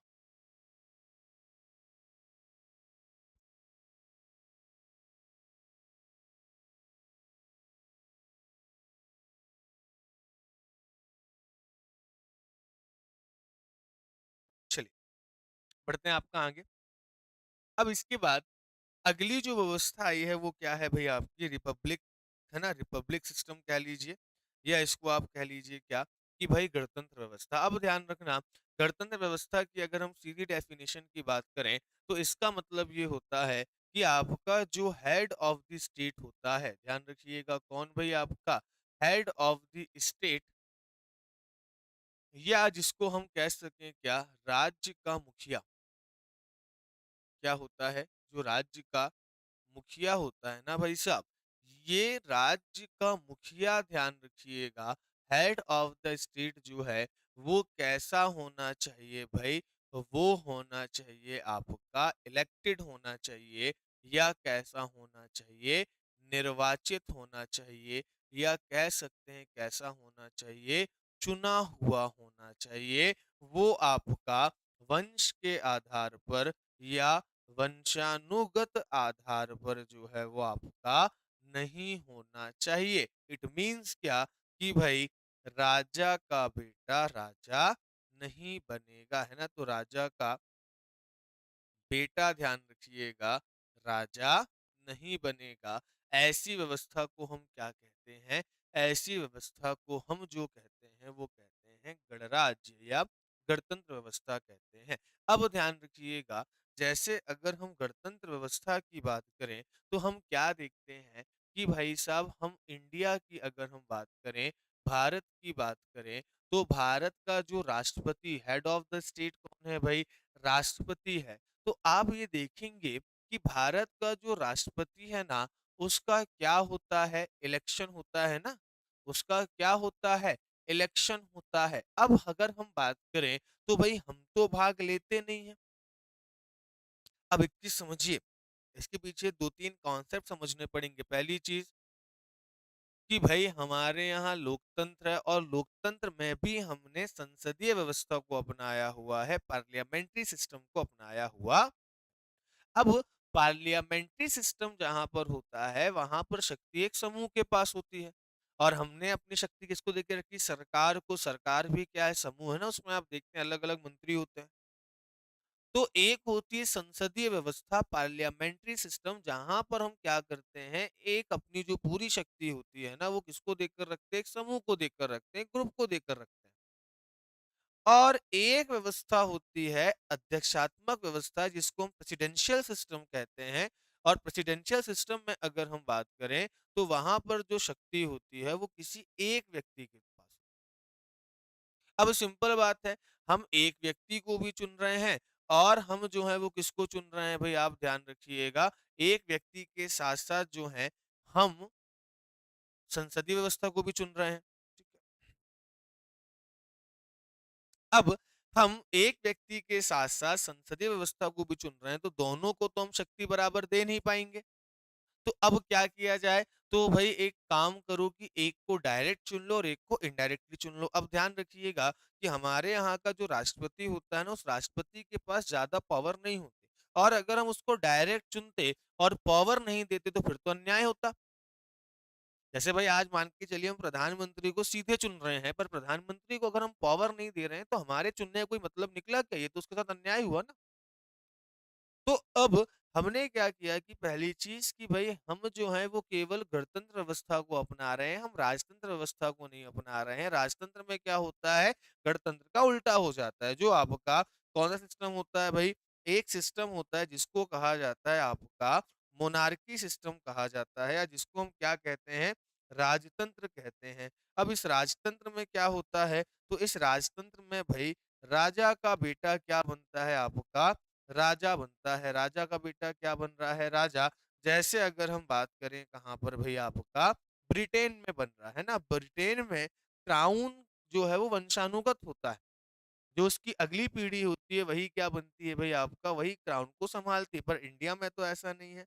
अब ध्यान रखिएगा, तो इंडिया में हमने कहा कि जब हमको राष्ट्रपति को पावर उतनी नहीं देनी है, तो हम क्यों उसका डायरेक्ट इलेक्शन कर कर जो है वो चुनाव का खर्च बढ़ाएं। और चुनाव तो सेकेंडरी चीज है। अगर हम डायरेक्ट इलेक्शन करवाएंगे तो ये गलत होगा, ये नैतिक रूप से गलत होगा कि हम उसको पावर ना दें। तो अब क्या किया जाए? तो भाई कहा कि इसका जो आप इलेक्शन करवा रहे हो ना भाई साहब, ये इलेक्शन कैसा करवा दो? ये इलेक्शन करवा दो आप इनडायरेक्ट। कैसा करवा दो? इनडायरेक्ट इलेक्शन करवा दो। या कैसा करवा दो भाई, अप्रत्यक्ष चुनाव करवा दो। अब अप्रत्यक्ष चुनाव कैसा होता है? तो ध्यान रखिए कि आपने अपने यहाँ पर जिस भी विधायक या सांसद को चुना है, वो क्या है? आपका प्रतिनिधि हुआ, रिप्रेजेंटेटिव हुआ। आपके क्षेत्र ने उसको बहुमत या आपके क्षेत्र ने उसको सबसे ज्यादा वोट दिए हैं, मतलब वो आपके एरिया को और आपको क्या कर रहा है? रिप्रेजेंट कर रहा है। यदि सरकार आपने किसी की बनाई है, सरकार कोई निर्णय ले रही है, इसका मतलब सरकार का वो आपका हर फैसले से आपकी क्या हो रही है? सहमति उसमें इंक्लूड है, क्योंकि तभी तो उनकी सरकार है। तो अब क्या हुआ कि भाई जिनको हम चुन रहे हैं, जिनको किसी क्षेत्र की जनता ने चुना है, वो व्यक्ति उस पूरी जनता का क्या कर रहा है? प्रतिनिधित्व कर रहा है, मतलब उनको लीड कर रहा है। उसका निर्णय उस पूरी जनता का निर्णय माना जाएगा। तो अब यहाँ पर ध्यान रखिएगा, यहाँ पर क्या होता है? अप्रत्यक्ष चुनाव होता है। और अप्रत्यक्ष चुनाव कैसा होता है? जहां पर जनता के द्वारा चुने हुए विधायक और जनता के द्वारा चुने हुए सांसद क्या करते हैं भाई आपका? वोट करते हैं। क्या करते हैं? वोट करते हैं। तो शासन में अब प्रधानमंत्री को या सॉरी राष्ट्रपति को वोट कौन कर रही है? जनता कर रही है। लेकिन जनता सीधे ना कर कर क्या कर रही है भाई आपका? अपने प्रतिनिधियों के माध्यम से कर रही है। लेकिन जो हेड ऑफ द स्टेट है, जो इंडिया का जो राष्ट्रपति है, ठीक ध्यान रखिएगा, इंडिया का जो कौन है भाई? प्रेसिडेंट है या जो राष्ट्रपति है, वो वंशानुगत नहीं होता, वो क्या होता है? इलेक्टेड होता है। तो भारत क्या है? आपका गणतंत्र है। लेकिन जैसे अगर हम ब्रिटेन की बात करें, तो ब्रिटेन में क्या है? दो है। जैसे हमारे यहाँ राष्ट्रपति है, वैसे वहां पर क्राउन है। और जैसे हमारे यहाँ संसद है, वैसे वहां पर भी क्या है? आपका संसद है। अब वहां पर जो मैन पावर होती है, जैसे हमारे यहाँ संसद के पास है, वहां पर भी संसद के पास है। अब जो है, आप ध्यान रखेंगे, सबसे जो राजतंत्र है ना, वो ब्रिटेन की एक विशेषता थी, जो मोनार्की सिस्टम था, वो ब्रिटेन की एक व्यवस्था थी। तो वो एक परंपरा के रूप में अपने क्राउन को रख रहे हैं, जो वंशानुगत होता है, या राजतंत्र को उन्होंने एक परंपरा के अनुसार जो है वो अपनाया है। वहां के भी जो क्राउन है, उसके पास आज के समय में कोई पावर नहीं है। वो केवल क्या करता है कि भाई एक मुखिया के रूप में बैठा हुआ है। तो वहां का जो मुखिया है, ब्रिटेन का जो मुखिया है, उसको चुना नहीं गया। वो क्या हो रहा है? वहां राजा का बेटा राजा हो रहा है। इट मीन्स वहां पर व्यवस्था कौन सी हो रही है आपकी? वहां पर राजतंत्र की व्यवस्था है। तो ऐसे ही आप ध्यान रखिएगा कि भाई जो आपका कभी कभी पूछ लेता है, तो इस चीज को ध्यान रखना। क्या ध्यान रखना? कि भाई ऐसे देश जहां पर लोकतंत्र भी है, डेमोक्रेसी भी है, प्लस क्या है भाई आपका? गणतंत्र भी है। जहां पर क्या है भाई आपका? रिपब्लिक सिस्टम भी है। मतलब जहां पर जो शासन की शक्ति है, वो जनता के हाथ में। जनता प्रत्यक्ष या अप्रत्यक्ष रूप से शासन कर रही है, चाहे वो समूह को देकर शक्ति कर रही है, चाहे किसी व्यक्ति को शक्ति देकर कर रही है, पर शासन कौन कर रही है?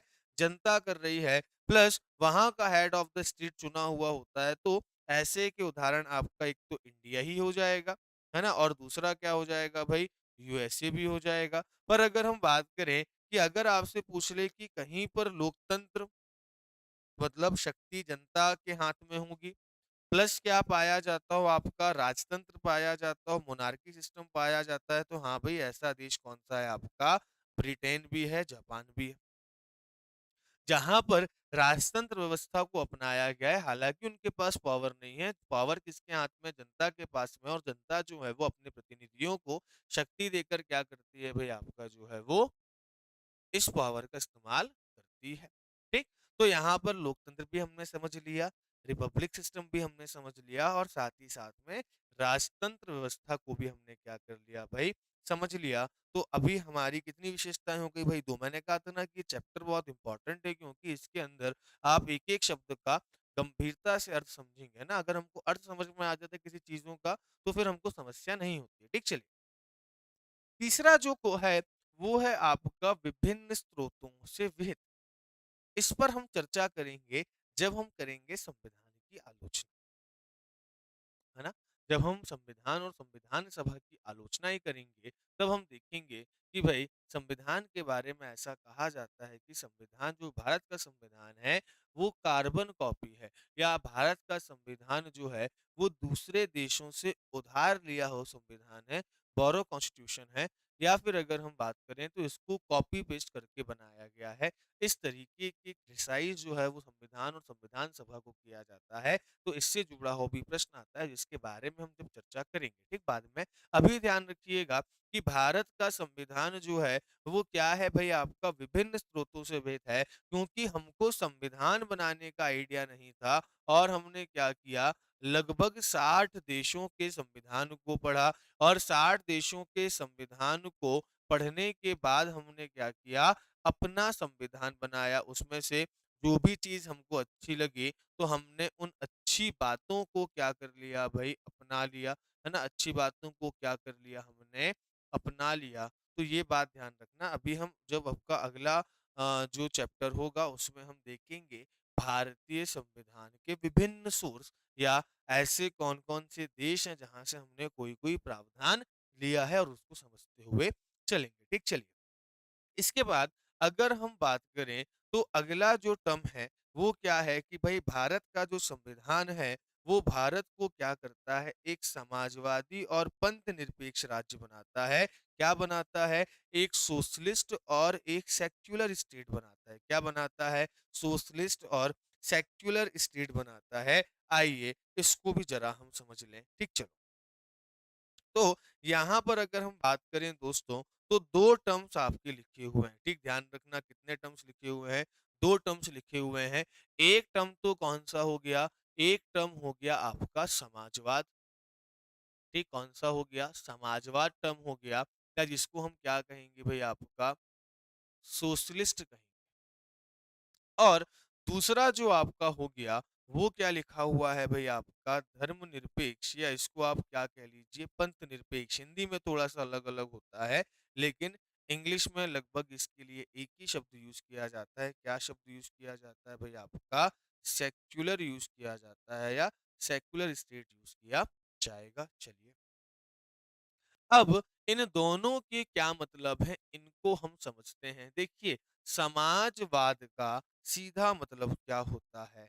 समाजवाद की अगर हम बात करें, तो ऐसा मतलब, या हम ऐसी व्यवस्था की बात करते हैं, या किसी एक ऐसे राज्य की बात करते हैं जो क्या करता हो भई, आपका लोकतांत्रिक तरीकों से क्या करता हो कि भई जितनी भी इनइक्वालिटी है समाज में, जितनी भी असमानताएँ हैं, उसको क्या करता हो भई, आपका कम करने का प्रयास करता हो। क्या करे भई, आपका असमानताओं को कम करें।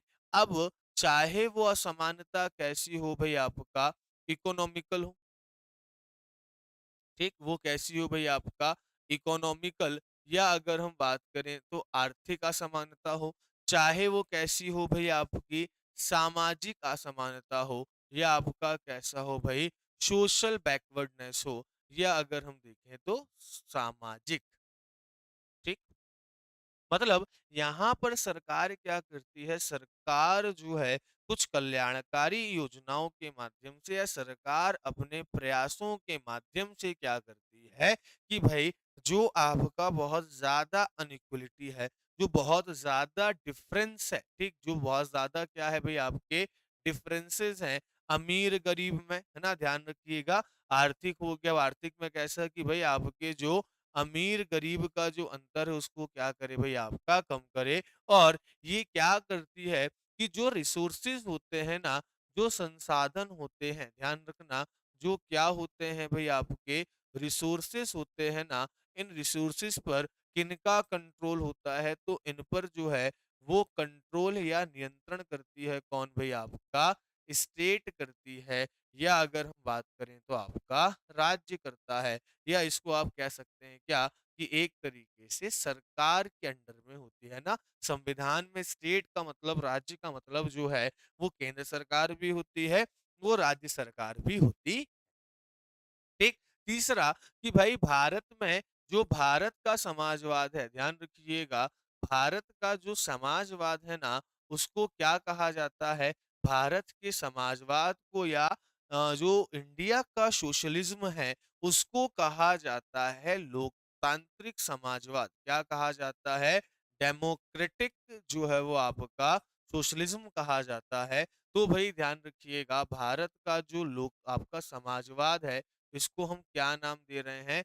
इसको ध्यान रखिएगा, इसको हम कह रहे हैं आपका डेमोक्रेटिक, डेमोक्रेटिक सोशलिज्म, है ना? और इसका मतलब क्या होता है? इसका मतलब होता है कि भाई आपके सरकारी क्षेत्र, है ना? सरकारी क्षेत्र और जो निजी क्षेत्र है, ध्यान रखिएगा, जो निजी क्षेत्र हैं, ये क्या करते हैं भई? आपका मिलकर काम करते हैं। ठीक, चलिए इसके बाद अगर हम बात करें तो एक पॉइंट और ध्यान रखना, क्या ध्यान रखना? कि समाजवाद में सरकार का मेन उद्देश्य क्या होता है? कि जो अंतर है उनको कम करना।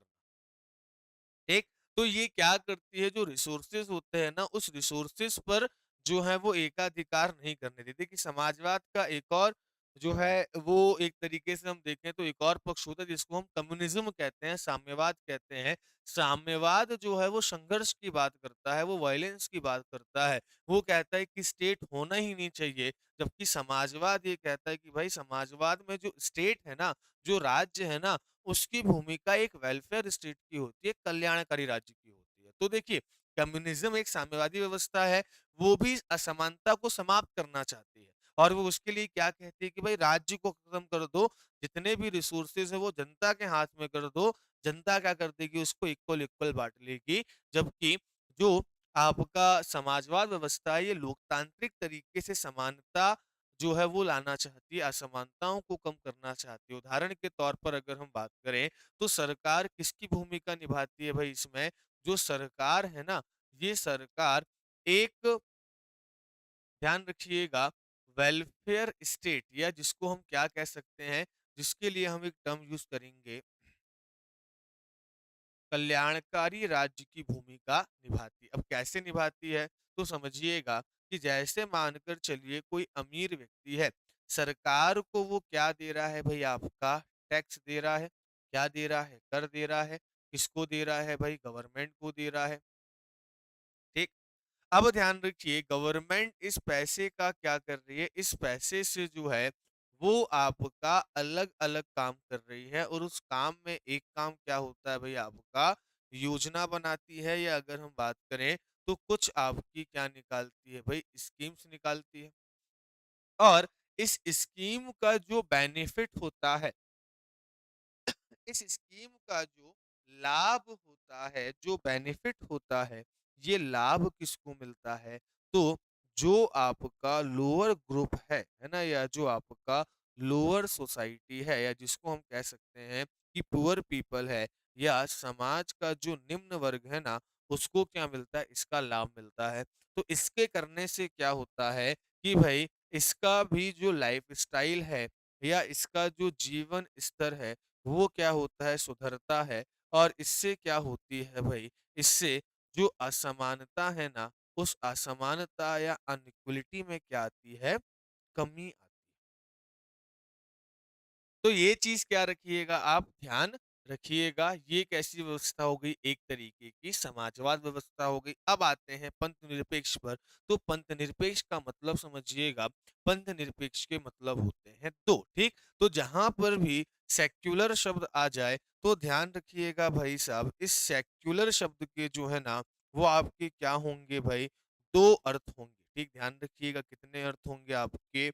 2 अर्थ होंगे, 2 मीनिंग होंगे। अब भाई साहब ये 2 मीनिंग कौन-कौन से होंगे? तो ध्यान रखिएगा, पहली बात जो है वो क्या कहता है? पहला कहता है कि राज्य का है ना, राज्य का कोई भी क्या नहीं होगा, राष्ट्रीय धर्म, कोई भी नेशनल रिलीजन जो है वो आपका नहीं होगा। तो पहला पॉइंट क्या कह रहा है कि जो स्टेट है ना या जो कंट्री है उसका कोई भी, ध्यान रखिएगा, नेशनल रिलीजन जो है वो आपका नहीं होना चाहिए। और दूसरा क्या कहता है, दूसरा कहता है कि भाई जो ये राज्य है ना, ये जो आपका स्टेट है ना, ये क्या करेगा, सभी धर्मों के साथ, ध्यान रखना, क्या, सभी धर्मों के साथ क्या करेगा कि भाई आपका समान व्यवहार करेगा। क्या करेगा, सामान्य व्यवहार करेगा। मतलब कि भाई जो आपका स्टेट है, ये स्टेट क्या करेगा, ये आपका जो है वो इक्वल मानेगा। किसको भाई मानेगा, इक्वल ट्रीट करेगा। ध्यान रखिएगा, इक्वल ट्रीट करेगा किसके साथ भाई, आपका सभी धर्मों के साथ। तो इस पॉइंट को क्या रखिएगा, ध्यान रखिएगा कि धर्मनिरपेक्ष का क्या मतलब होता है। तो धर्मनिरपेक्ष के दो मतलब होते हैं। पहला मतलब तो क्या हो गया कि भाई जो राज्य है ना, इस राज्य का कोई भी राष्ट्रीय धर्म नहीं होगा। जैसे कि अगर हम भारत की बात करते हैं तो भारत धर्मनिरपेक्ष राज्य है। अब इस धर्मनिरपेक्ष राज्य का मतलब क्या हो गया, इसका मतलब ये हो गया कि भाई भारत का कोई भी राष्ट्रीय धर्म नहीं होगा, पहली बात। और दूसरा कि भारत जो है ना वो सभी धर्मों के साथ क्या करेगा, समान व्यवहार करेगा। तो इस पॉइंट को क्या रखिएगा दोस्तों, याद रखिएगा। बढ़ते हैं आपका आगे की और। तो यहाँ पर हमने ये विशेषता भी देख ली। चलिए अब देखते हैं हमारी अगली विशेषता क्या कहती है भाई। चलिए, अगली विशेषता है एकल नागरिकता। अब एकल नागरिकता, सिंगल सिटीजनशिप का मतलब क्या होता है। अगर कोई पूछे आपसे कि भाई आपकी राष्ट्रीयता क्या है, आपकी नागरिकता क्या है, आपकी नेशनलिटी क्या है, तो आप क्या जवाब देंगे।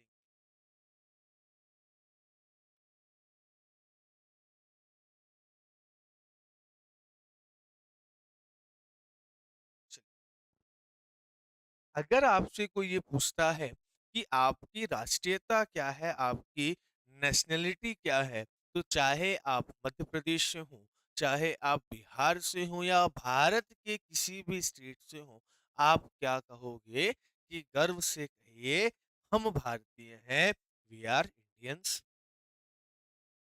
इसका मतलब क्या है कि आप कहीं भी जा रहे हैं या आपको कोई भी अधिकार संविधान अगर दे रहा है तो वो किसी राज्य के निवासी के तौर पर नहीं, बल्कि भारत के नागरिक के रूप में दे रहा है।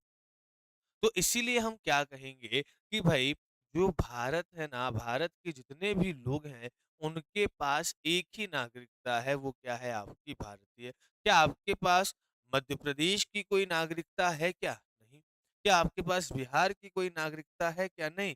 आपके पास वहां की स्थानीयता हो सकती है, वहां पर आपके पास जो है वहां की लोकेलिटी हो सकती है, परंतु नागरिकता नहीं हो सकती। नागरिकता जो है वो आपको केवल भारत की प्राप्त होती है। आधार कार्ड, चाहे पैन कार्ड हो, चाहे वो आपका वोटर आईडी कार्ड हो, ये सब आपकी नागरिकता क्या बताते हैं, भारतीय बताते हैं। जैसे अगर हम यूएसए की बात करें या अमेरिका की बात करें, तो अमेरिका में क्या होता है, अमेरिका में वहां के नागरिकों के पास दो तरीके की क्या होती है भाई, नागरिकता होती है। दो तरीके कौन सी, तो एक तो यूएसए की नागरिकता क्यों होती है, समझिएगा कि भाई अगर हम बात करें तो भारत और अमेरिका में अलग-अलग राज्य हैं, लेकिन दोनों के बनने का तरीका अलग-अलग है। भारत किसी राज्य का समझौता नहीं है कि राज्यों ने मिलकर भारत बना दिया, बल्कि भारत ने अपने प्रशासन को बेहतर रूप से चलाने के लिए उसको क्या किया, हमने अलग-अलग राज्यों में बांट दिया। इससे क्या होगा, हमको प्रशासन में आसानी होगी। पर यूएसए में क्या था कि यूएसए में जो है वो 13 राज्यों ने मिलकर शुरुआत में 13 छोटे-छोटे स्टेट्स थे। उन सब ने कहा हम छोटे-छोटे हैं तो हम क्या करते हैं, मिलकर ना एक बड़ी हम जो है वो क्या बना लेते हैं, कंट्री बना लेते हैं, जिससे हम एक कंट्री के रूप में क्या करेंगे, काम करेंगे। तो वहाँ पर क्या किया कि अलग-अलग स्टेट्स ने छोटे-छोटे, कैलिफ़ोर्निया हो गया, न्यूयॉर्क हो गया, है ना? ऐसे कर के आपके जो छोटे-छोटे स्टेट्स थे, इन्होंने क्या कर लिया भई, मिलकर जो है वो आपका एक कंट्री बना ली और उस कंट्री का नाम क्या पड़ा, यूनाइटेड स्टेट्स ऑफ अमेरिका, संयुक्त राज्य संघ। ठीक? या अगर सॉरी, संयुक्त राज्य संघ कह रहा हूँ, ठीक? कि आपका जो है USA, United state of America जो है वो आपका पड़ा, ठीक? चलिए, अगर हम आगे बात करें, तो वहाँ पर वहाँ के जो नागरिक हैं उनके पास 2 नागरिकता है, एक अधिकार उनको यूएसए के नागरिक होने के तौर पर मिलते हैं और कुछ अधिकार उनको उस स्टेट के नागरिक होने के तौर पर मिलते हैं। तो जो अमेरिका के लोग हैं ना भाई साहब, इन अमेरिका के लोगों के पास क्या होता है, अमेरिका के लोगों के पास 2 प्रकार की नागरिकता होती है, एक राज्य की होती है और एक कहाँ की होती है, अमेरिका की होती है। अगर कोई कैलिफ़ोर्निया का कोई व्यक्ति होगा ना, तो उस कैलिफ़ोर्निया के व्यक्ति के पास ध्यान रखिएगा, एक नागरिकता कैलिफ़ोर्निया की होगी और एक नागरिकता अमेरिका की होगी। चलिए, लेकिन भारत में क्या है भई, केवल एक ही नागरिकता है कि आप क्या कहलाएँगे भाई, कहीं से भी हों, गर्व से कहिए हम भारतीय हैं। चलिए, आगे अगर हम बात करें, तो आगे एक और विशेषता है। क्या विशेषता कह रहा है भई? ये कह रहा है कि भारत का जो संविधान है ना, ये कठोर और लचीलेपन का क्या है भई? समन्वय है। क्या है? कठोर और लचीलेपन का समन्वय है। Combination of rigidity and flexibility.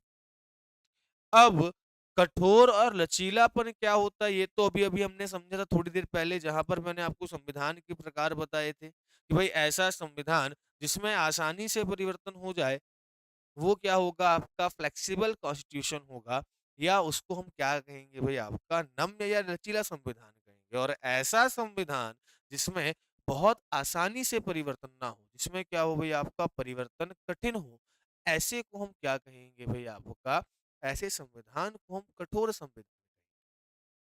अब एक चीज समझिएगा कि अब भारत का संविधान कैसा है, तो ध्यान रखना कि भाई भारत का जो संविधान है ना, वो ना ही कठोर है ज्यादा, ना ही लचीला है ज्यादा। वो कैसा है भाई, ध्यान रखिएगा, वो जो संविधान है ना, वो आपका दोनों का मिक्सचर है, मतलब उसमें कुछ गुण कठोरता के भी हैं और उसमें कुछ गुण क्या है भाई, आपके फ्लेक्सिबिलिटी के भी हैं। जैसे अगर हम बात करें, तो भाई ये जो भारत का संविधान है, ये भारत का संविधान जो है, इसको हम क्या कह रहे हैं? हम कह रहे हैं कि मिक्सचर ऑफ, क्या कह रहे हैं इसको, हम कह रहे हैं कि भाई ये क्या है आपका, मिक्सचर ऑफ,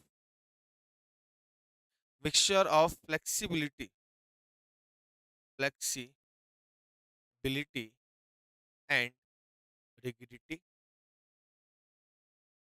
है ना? या हम क्या कह रहे हैं इसको कि भाई ये जो भारत का संविधान है ना, ये आपके लचीलेपन, किसका भाई? लचीलेपन प्लस किसका भाई, आपका कठोरता का क्या है भाई? कठोरता का मिश्रण है। अब ऐसा हम क्यों कह रहे हैं, समझिएगा कि भाई अब ऐसा क्यों कहा जा रहा है, क्योंकि अगर हम बात करें कि संविधान में जो परिवर्तन होते हैं ना, भारत अगर हम संविधान में अगर हम बात करें, भारतीय संविधान में तो जो कुछ परिवर्तन होते हैं ना, ये कुछ परिवर्तन कैसे होते हैं, आसान होते हैं। कैसे होते हैं? थोड़े से इजी होते हैं। और इजी कैसे होते हैं? क्योंकि इनके लिए हमको क्या चाहिए होता है, साधारण बहुमत चाहिए होता है। क्या चाहिए होता है? साधारण बहुमत, या जिसको हम क्या कहते हैं भाई, इसको हम कहते हैं आपका सिंपल मेजॉरिटी कहते हैं। क्या कहते हैं? सिंपल मेजॉरिटी कहते हैं। और इसके अंतर्गत क्या होता है कि जितने आपके प्रेजेंट मेंबर हैं संसद में, ठीक ध्यान रखिएगा, जितने भी आपके प्रेजेंट मेंबर्स हैं, इन प्रेजेंट मेंबर्स का क्या चाहिए होता है, 50% प्लस वन अगर होता है, तो उसके बाद कोई भी बिल क्या हो जाता है, आपका पास हो जाता है। या अगर हम बात करें, कोई भी आपका प्रपोजल जो है वो पास हो जाता है। तो ये आपका जो है बहुत आसान हो गया। तो भारत के संविधान में कुछ परिवर्तन कैसे होते हैं, बहुत आसानी से हो जाते हैं। दूसरा अगर हम बात करें तो भारत के संविधान में कुछ परिवर्तन क्या होते हैं भाई आपके, कठोर होते हैं, क्या होते हैं, थोड़े से हार्ड होते हैं। जैसे कि भाई इसमें क्या चाहिए होता है आपको, विशेष बहुमत चाहिए होता है। क्या चाहिए होता है?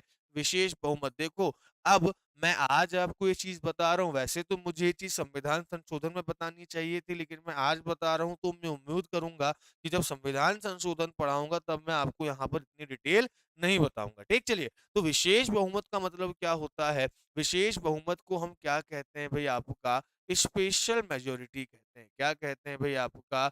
स्पेशल मेजोरिटी कहते हैं।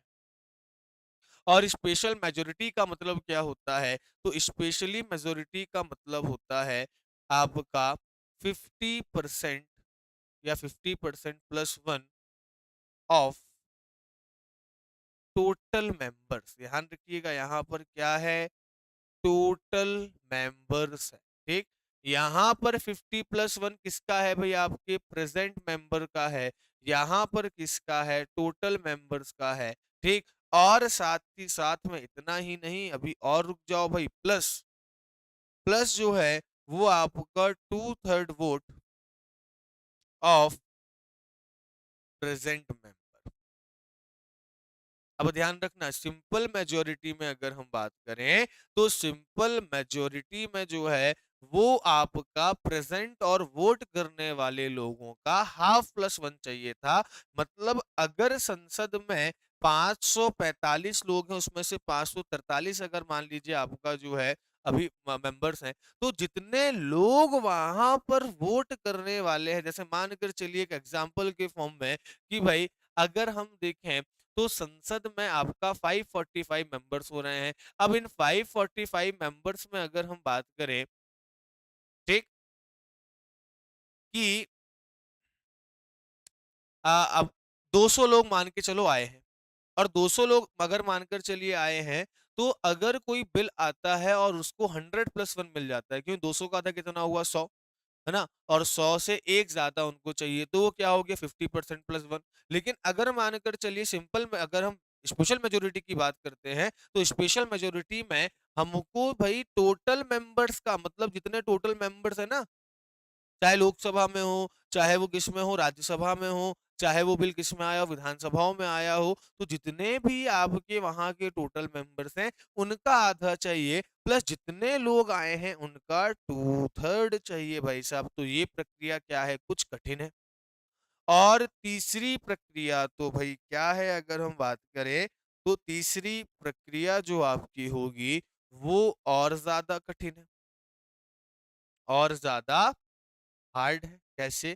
कि भाई उसमें क्या चाहिए होता है? उसमें आपको विशेष बहुमत तो चाहिए। कौन सा वाला विशेष बहुमत भाई? ध्यान रखिएगा, ये जो हमने स्पेशल मेजोरिटी की बात की ये तो चाहिए ही है, प्लस अगर हम बात करें तो हाफ से ज्यादा राज्यों की सहमति चाहिए होती है। ठीक, ध्यान रखिएगा, उनका अप्रूवल चाहिए होता है। तो हम देखते हैं कि मध्य भारत का जो संविधान है उसमें कुछ परिवर्तन आसानी से हो रहे हैं, कुछ कठोरता से हो रहे हैं, कुछ बहुत ही कठोर हो रहे हैं। इसीलिए हमने क्या कहा कि भाई भारत का संविधान ना तो फ्लेक्सिबल है, ना तो बहुत ज्यादा हार्ड है, ये दोनों का क्या है भाई? ध्यान रखिएगा, आपका मिक्सचर है। ठीक, चलिए।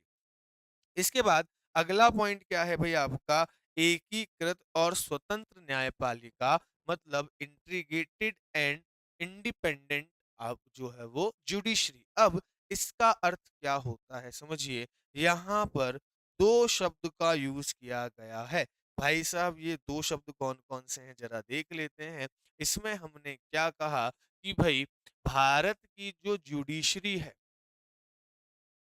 भारत की जो जुडिशरी है, या अगर हम बात करें भारत की जो न्यायपालिका है, ये न्यायपालिका कैसी है? इसके लिए पहला टर्म बताया गया कि ये कैसी है भाई आपकी जो है वो इंट्रीगेटेड है। मतलब कैसी हो गई कि भाई ये आपकी एकीकृत है।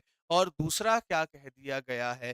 दूसरा कह दिया गया है कि ये भाई आपका इंडिपेंडेंट है। क्या है भाई आपका? इंडिपेंडेंट है। या क्या है भई आपका स्वतंत्र है। अब इन दोनों के मतलब समझ लेते हैं क्या होता है। एकीकृत का मतलब होता है जहाँ पर कोई क्या हो भई आपका सर्वोच्च हो, है ना? कोई ना कोई क्या हो भई आपका आपका जो है वो टॉप पर हो। अब इंटीग्रेटेड मतलब कैसे? कि अगर हम बात करते हैं किसकी भाई, भारतीय न्याय व्यवस्था की बात करते हैं, तो हम देखते हैं कि भई यहाँ पर सबसे टॉप में कौन बैठा हुआ है? सुप्रीम कोर्ट बैठा हुआ है। कौन बैठा हुआ है भई आपका? सुप्रीम कोर्ट बैठा हुआ है, सर्वोच्च न्यायालय बैठा हुआ है सबसे टॉप पर। इसके बाद उसके नीचे स्टेट्स में क्या होते हैं भई ध्यान रखिएगा, हाई कोर्ट्स होते हैं या अगर हम बात करें तो उच्च न्यायालय होते हैं और उसके नीचे आपके डिस्ट्रिक्ट लेवल पर क्या होते हैं भई आपके डिस्ट्रिक्ट लेवल पर अगर हम बात करें तो आपके सब ऑर्डिनरी कोर्ट्स होते हैं या जिसको हम क्या कहते हैं अधीनस्थ न्यायालय कहते हैं। तो आप देखिए कि यहाँ पर कोई ना कोई टॉप पर है मतलब इंटीग्रेटेड सिस्टम है। सुप्रीम कोर्ट या जो आपका न्याय व्यवस्था है, उस न्याय व्यवस्था में सर्वोच्च पर कोई ना कोई बैठा हुआ है। आप देखेंगे डिस्ट्रिक्ट कोर्ट के खिलाफ कोई डिसीजन हो, तो उसके लिए आप कहाँ चले जाते हैं? हाई कोर्ट चले जाते हैं। हाई कोर्ट से अगर आप मान लीजिए सैटिस्फाइड नहीं है, तो कहाँ चले गए आप? सुप्रीम कोर्ट चले गए। मतलब अगर हम देखें तो ये पूरी इंटीग्रेटेड व्यवस्था है, टॉप पर कोई ना कोई है और दूसरा क्या है इंडिपेंडेंट है। अब अगर हम बात करें तो भारत के जो कोर्ट होते हैं, भारत की जो न्यायपालिका है, ये ध्यान रखिएगा आपका क्या करती है भई स्वतंत्र होकर काम करती है। क्या काम करती है भई आपका स्वतंत्र होकर काम करती है, इंडिपेंडेंट होकर काम करती है। तो भई किससे स्वतंत्र होकर काम करती है? तो ध्यान रखिएगा वो आपकी विधायिका है ना? या जिसको हम क्या कहें भई आपका लेजिस्लेटिव कह दें, जो कानून बनाने वाली संसद है या विधानसभा है, उससे इंडिपेंडेंट होकर काम करती है। साथ ही साथ में अगर हम बात करें, तो जो आपकी कार्यपालिका है, जो आपकी क्या है भई एग्ज़ीक्यूटिव बॉडी है, उस एग्ज़ीक्यूटिव बॉडी से भी क्या करती है भई ध्यान रखिएगा, फ्री होकर ये काम करती है ना? कि जो न्यायपालिका है, वो आपका सरकार से और जो संसद है या विधानसभा है उससे फ्री होकर काम करती है और इसीलिए हम देखेंगे तो संविधान में कुछ प्रावधान किए गए हैं जिससे जो है वो क्या हो भाई उनकी स्वतंत्रता बनी रहे और जब स्वतंत्र होंगे तो उसका फायदा क्या होगा कि भाई अगर स्वतंत्र है तो उसका फायदा क्या होगा उसका हमको जो है वो प्रॉफ़िट क्या होगा? तो प्रॉफ़िट ये होगा कि भई जो कोर्ट है ना, ये कोर्ट क्या करेगी आपका बिना दबाव के काम करेगी। क्या करेगी भई आपका? बिना दबाव के काम करेगी सरकार के। तो इससे इसके जो निर्णय होंगे ना, ये निर्णय ध्यान रखिएगा आपके जो हैं वो न्याय संगत होंगे मतलब सही गलत में आपका जस्टिसेबल जो है उसके निर्णय होंगे। तो इसके लिए बहुत सारी व्यवस्था संविधान में की गई जब हम सुप्रीम कोर्ट पढ़ेंगे या हाई कोर्ट पढ़ेंगे तब हम देखेंगे कि भाई इसमें क्या होता है कि ये जो आपके न्यायालय होते हैं ना इस न्यायालय में जो जज की नियुक्ति भी होती है वो सरकार नहीं करती है भाई साहब वो कौन करता है कॉलेजियन सिस्टम करता है और न्यायाधीश को हटाने की प्रक्रिया भी क्या है भाई आपकी बहुत कठिन है उसको इतना आसानी से हटाया नहीं जा सकता तो जब उनको आपके पद की सुरक्षा प्राप्त हो, इनकी नियुक्ति के बाद सरकार या संसद कोई भी नकारात्मक परिवर्तन इनकी सुविधाओं में या इनकी शक्तियों में नहीं कर सकती। तो ये कुछ सुरक्षाएँ दी गई हैं जिसके तहत क्या होता है भई ये स्वतंत्र होकर क्या करें आपका काम करें। तो हमारे यहाँ की स्वतंत्र जो न्यायपालिका है वो एकीकृत भी है मतलब टॉप पर सुप्रीम कोर्ट बैठा हुआ है, उसके नीचे सब ऑर्डिनरी कोर्ट है तो पूरा एक तरीके से ये क्रम बना हुआ है। प्लस क्या है भई आपकी इंडिपेंडेंट भी है। चलिए, इसके बाद आगे आते हैं अगला क्या है भई राज्य के नीति निदेशक तत्व directive principles of state policy इसका मतलब क्या होता है ध्यान रखिएगा। जब आप संविधान का क्या पढ़ेंगे, जब संविधान का आप पढ़ेंगे भाग 4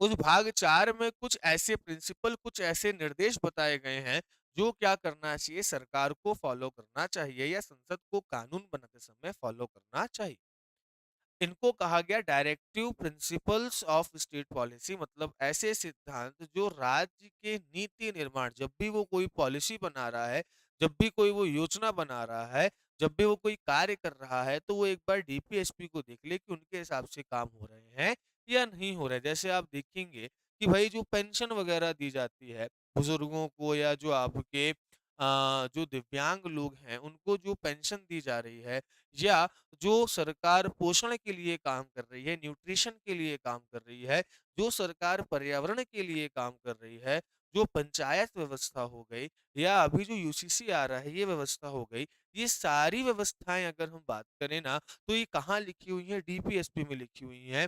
ये सरकार को ऐसे काम करने के लिए प्रेरित कौन करता है? डीपीएसपी करता है, क्योंकि उसमें कुछ ऐसे सिद्धांत बताए गए हैं जो सरकार को, जिनको फॉलो करना सरकार की नैतिक, और नैतिक के साथ-साथ क्या है भई आपकी राजनैतिक जो है वो ज़िम्मेदारी है।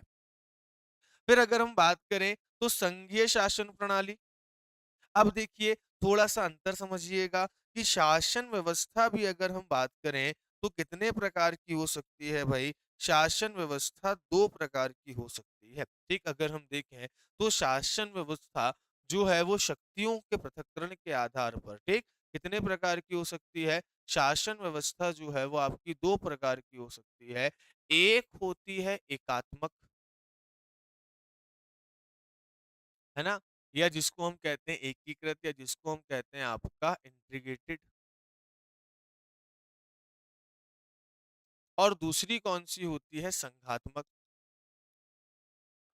या जिसको हम क्या कहते हैं आपका फेडरल सिस्टम कहते हैं। अब इन दोनों में व्यवस्था क्या होती है कि यहाँ पर ध्यान रखिएगा एक ही सरकार होती है ना? कौन-सी? केवल केंद्र। शक्ति भी क्या होती है? उसी के पास होती है। शक्तिशाली कौन होता है आपका? केंद्र होता है ना? लेकिन अगर हम बात करें संघात्मक का मतलब क्या होता है? संघात्मक का मतलब ये होता है कि जहाँ पर क्या हो भई आपकी 2 सरकारें काम कर रही हों। जैसे कि अगर हम बात करें तो भारत में आप देखेंगे कौन-सी सरकार है, एक देखोगे तो आपकी एक है केंद्र सरकार और दूसरी कौन-सी है भई आपकी राज्य सरकार। दूसरा, दोनों के मध्य क्या हो भई आपका जो शक्ति है, जो आपके पावर है, उसका क्या हो भई विभाजन हो, या अगर हम बात करें उसमें क्या हो भई आपका डिवाइडेशन हो। तो आप देखेंगे कि हमारे यहाँ पे जो 7 शेड्यूल है ना, जब हम 7वीं अनुसूचियाँ पढ़ेंगे, जब अनुसूचियाँ हम पढ़ेंगे, तो उसमें 7 शेड्यूल में हम आएँगे। और उस 7 शेड्यूल में हम देखेंगे कि भारत के संविधान में जो है वो 3 प्रकार के विषय बताए गए हैं, 3 प्रकार की लिस्ट है। एक है यूनियन लिस्ट, संघ सूची, और संघ सूची में वो विषय दिए गए हैं जिसमें क्या होता है भई, अगर हम बात करें, उस विषय में अगर हम देखेंगे तो संघ काम करता है, संघ कानून बनाता है, या संघ उस विषय से जुड़े हुए प्रशासन देखता है। दूसरी राज्य सूची होती है इसी प्रकार में, जिसमें राज्य कानून बनाता है या काम करता है। और तीसरा संवर्ती सूची होती है। संवर्ती सूची का मतलब क्या हो गया कि जहां पर अगर हम बात करें तो संघ और राज्य दोनों मिलकर क्या करते हैं, उस पर काम करते हैं, कानून बनाते हैं। तो भाई ध्यान रखिएगा संघात्मक व्यवस्था में, ध्यान रखिएगा संविधान क्या होगा आपका सर्वोच्च होगा। क्या होगा भाई आपका संविधान सर्वोच्च होगा, और उनके बीच में जो है वो शक्तियों का बंटवारा आपका विधिवत रूप से जो है वो होगा। इस पॉइंट को क्या रखिएगा, आप ध्यान रखिएगा। चलिए अगली व्यवस्था की बात करते हैं। तो अगला है सरकार का संसदीय रूप, ठीक? तो इसको भी एक बार समझ लेते हैं कि सरकार का संसदीय रूप जो है वो क्या होता है। देखिए अगर हम सरकार की बात करें ना, तो एक तो एकात्मक व्यवस्था हो गई, दूसरा क्या हो गया भाई आपका जो है संघात्मक व्यवस्था हो गई। दूसरा अगर हम बात करें कि जो जनता है, ठीक, ध्यान रखिएगा कि जो शक्ति है ना, वो जनता ने किसको दी है, ठीक? शक्ति जो है वो किसके पास है, या शासन जो है वो कौन कर रहा है, ठीक? गवर्नेंस या रूल जो है वो कौन कर रहा है? क्या वो एक व्यक्ति कर रहा है? क्या वो एक व्यक्ति कर रहा है, या अगर हम बात करें तो कोई ग्रुप कर रहा है, या कोई समूह कर रहा है ना? या कोई ग्रुप कर रहा है। अब अगर आप जैसे कहाँ देखेंगे, अमेरिका में देखेंगे, अब वहाँ पर डेमोक्रेसी है। जनता क्या कर रही है, राष्ट्रपति का चुनाव कर रही है, और राष्ट्रपति जो है वो क्या करता है, पूरा शासन डायरेक्ट खुद चला रहा होता है। तो ऐसी व्यवस्था को जहां पर एक ही व्यक्ति शासन करे, उसको क्या कहते हैं, अध्यक्षात्मक व्यवस्था कहते हैं, या उसको हम क्या कहते हैं, आपका प्रेसिडेंशियल सिस्टम कहते हैं। ठीक, ध्यान रखिएगा, उसको हम क्या कहते हैं, प्रेसिडेंशियल सिस्टम कहते हैं। और इसमें ध्यान रखिएगा, जैसे ये कहाँ पाया जाता है भाई, आपका यूएसए में पाया जाता है। अब अगर हम बात करें तो भाई समूह में क्या होता है, ये पूरी जो आपका ग्रुप है वो हम शक्ति किसको देते हैं, किसी मंत्री परिषद या समूह को देते हैं। जैसे कि एग्जाम्पल के तौर पर बात करें, है ना, जैसे हम एग्जाम्पल के तौर पर बात करें तो भाई इंडिया है। एक, इंडिया में क्या होता है कि जनता जो है, पब्लिक जो है वो क्या करती है, पब्लिक जो है वो आपकी किसी एरिया की पब्लिक जो है वो किसी एमएलए या किसको चुनती है, एमपी को चुनती है। ठीक है, क्या कर रही है, किसी एमएलए या एमपी को चुन रही है। ऐसे बहुत सारे एमएलए या एमपी जो है वो कहाँ जा रहे हैं, या तो संसद में पहुंच रहे हैं, या कहाँ पहुंच रहे हैं भाई, आपके विधानसभा में पहुंच रहे हैं। जैसे आपके एरिया का एक विधायक हो गया, वैसे बहुत सारे एरियो का कोई ना कोई विधायक होगा। तो वो सारे कहाँ पहुंच रहे हैं भाई, आपका किसी ना किसी जो है वो आपका संसद या विधानसभा में पहुंच रहे हैं। अब उनका संबंध किसी ना किसी पार्टी से होगा। तो अब ध्यान रखिएगा कि जिस पार्टी के, ध्यान रखना, जिस पार्टी के ज्यादा विधायक या सांसद होंगे, या कहा जाए जिसके पास क्या होगा, मेजोरिटी होगी, बहुमत होगा, जिसके पास जो है वो आधे से ज्यादा सांसद, मतलब जितनी टोटल सीट्स हैं उनके आधे से ज्यादा सांसद हो या विधायक हो, उसकी क्या बनती है, अब सरकार बनती है। और सरकार में जो है वो ध्यान रखिएगा, काम कौन करता है, जिसका बहुमत हो गया वो कौन बनाएगा, आपका सरकार बनाएगा। ठीक, तो ध्यान रखिएगा क्या करेगा, सरकार बनाएगा, जिस पार्टी के पास ज्यादा क्या मिल गए भाई, आपके विधायक या सांसद मिल गए। अब बात ये है कि अब अगर हम देखें तो भाई जो संसद में जो आपका अगर देखा जाए कि जो आपके लोकसभा, जैसे मानकर चलिए, लोकसभा मानकर चलिए या कोई विधानसभा मानकर चलिए, अब एग्जाम्पल के फॉर्म पर मानकर चलिए कि भाई वहां पर 400 सीटें हैं। अब 400 सीटों में से भाई कौन सा दल विजयी होगा, जिसके पास 200 से ज्यादा सीटें आएंगी। अब क्या 200 के 200 लोग मिलकर सरकार चला लेंगे, क्या नहीं चलाएंगे। तो कंट्रोल करने का काम कौन करेगी, संसद करेगी। पर अब उसमें से क्या होंगे, कुछ व्यक्तियों को क्या बनाया जाएगा, कुछ लोगों को, ध्यान रखिएगा, क्या बनाया जाएगा, आपका मंत्री बनाया जाएगा। और ये मंत्री क्या करेंगे, ध्यान रखिएगा, ये मंत्री लोग जो है ना, ये क्या कहलाती है, मंत्री परिषद कहलाएगी। क्या कहलाएगी भाई, मंत्री परिषद कहलाएगी, या इसको हम क्या कहेंगे, काउंसिल ऑफ मिनिस्टर कहेंगे। वापस समझा देता हूँ, हमने क्या किया भाई, देखो यहाँ तो क्लियर था कि हमने जो है वो, जनता ने क्या किया, वहां पर जनता ने जो है वो वोट किसको दिया भाई, आपका एक ही व्यक्ति को दिया, तो वो क्या कर रहा है, रूल चला रहा है, प्रेसिडेंशियल सिस्टम हो गया। पर संसदात्मक व्यवस्था में क्या होता है कि हर एरिया से कुछ रिप्रेजेंटेटिव खड़े होते हैं, हम उन रिप्रेजेंटेटिव को चुनकर जो है वो संसद में या विधानसभा में भेजते हैं।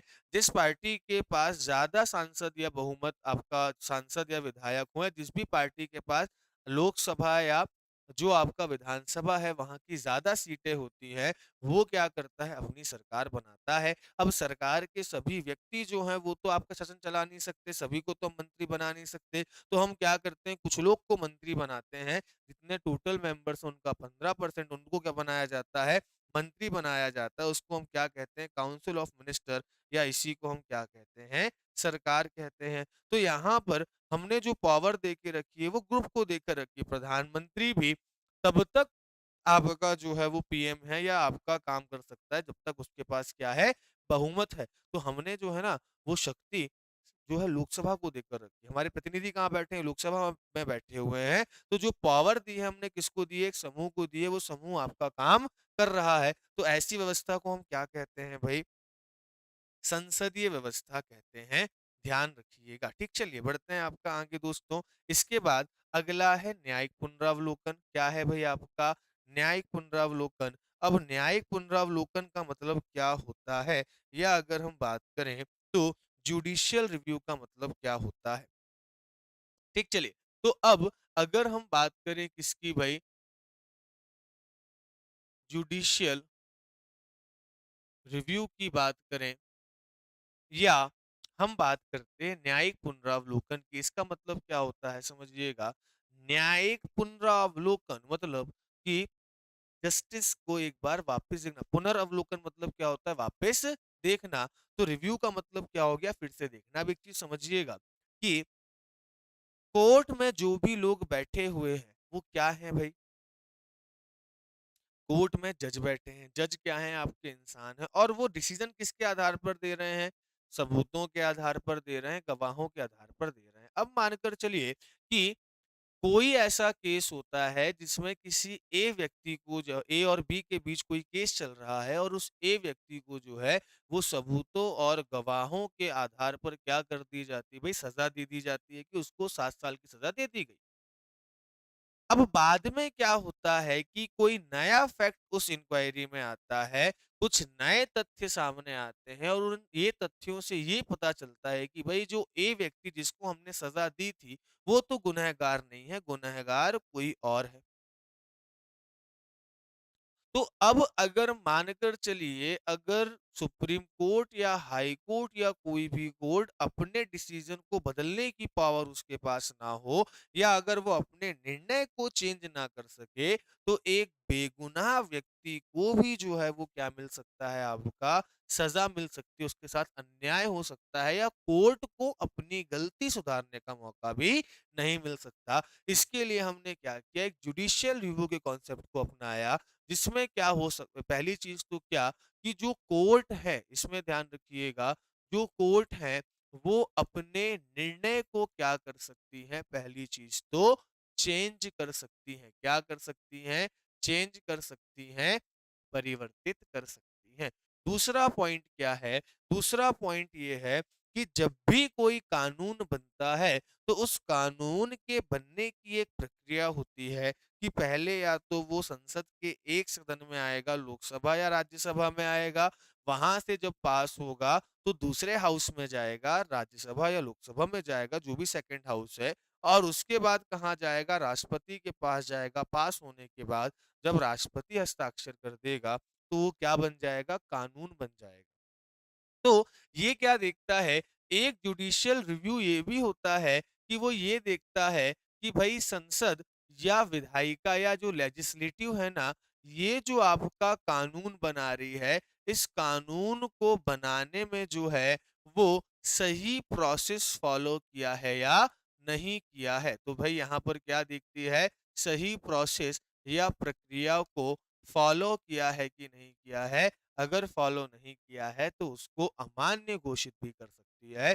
इसको हम क्या कहते हैं, जुडिशियल रिव्यू कहते हैं। ठीक, चलिए इसके बाद आगे बात करें तो भाई अगली जो है वो विशेषता कौन सी है, तो अगली विशेषता की ओर जाती है, वो है आपका आपातकालीन प्रावधान। अभी तीनों विशेषताएं छोटी छोटी हैं, ध्यान रखिएगा। संविधान का जो पार्ट 18 है, उस 18 में आर्टिकल 352 से, चलिए यहाँ पर पेन ठीक से नहीं चल रहा है, चलिए। तो ध्यान रखना, क्या ध्यान रखना कि भाई साहब जो आपका कौन सा पार्ट है, पार्ट 18। ठीक, पार्ट 18 में ध्यान रखिएगा, पार्ट 18 में आर्टिकल कहाँ से कहाँ तक है, 352 से लेकर 360। और इसमें क्या है, 360 तक ध्यान रखिएगा, यहाँ तक कुछ इमरजेंसी प्रोविजंस की बात की गई है, कुछ आपातकालीन जो आपकी प्रावधान है उनकी बात की गई है। अब इमरजेंसी क्या है, तो कुछ आपकी विकट परिस्थितियां, कुछ आपकी ऐसी परिस्थितियां जहां पर थोड़ा बहुत संकट हो, जैसे युद्ध के समय हो गया, या मान के चलिए कभी देश में बहुत बड़ा आपका जो है वो सशस्त्र विद्रोह हो गया, है ना, वियतनाम रेवोल्यूशन हो गया, तो ऐसी परिस्थितियाँ, ऐसी संकटमय परिस्थितियों को हम क्या कहते हैं, हम ऐसी संकटमय परिस्थितियों से निपटने के लिए हमने क्या किया, आपातकालीन प्रावधानों को जो है वो क्या कर दिया, आपका लागू कर दिया।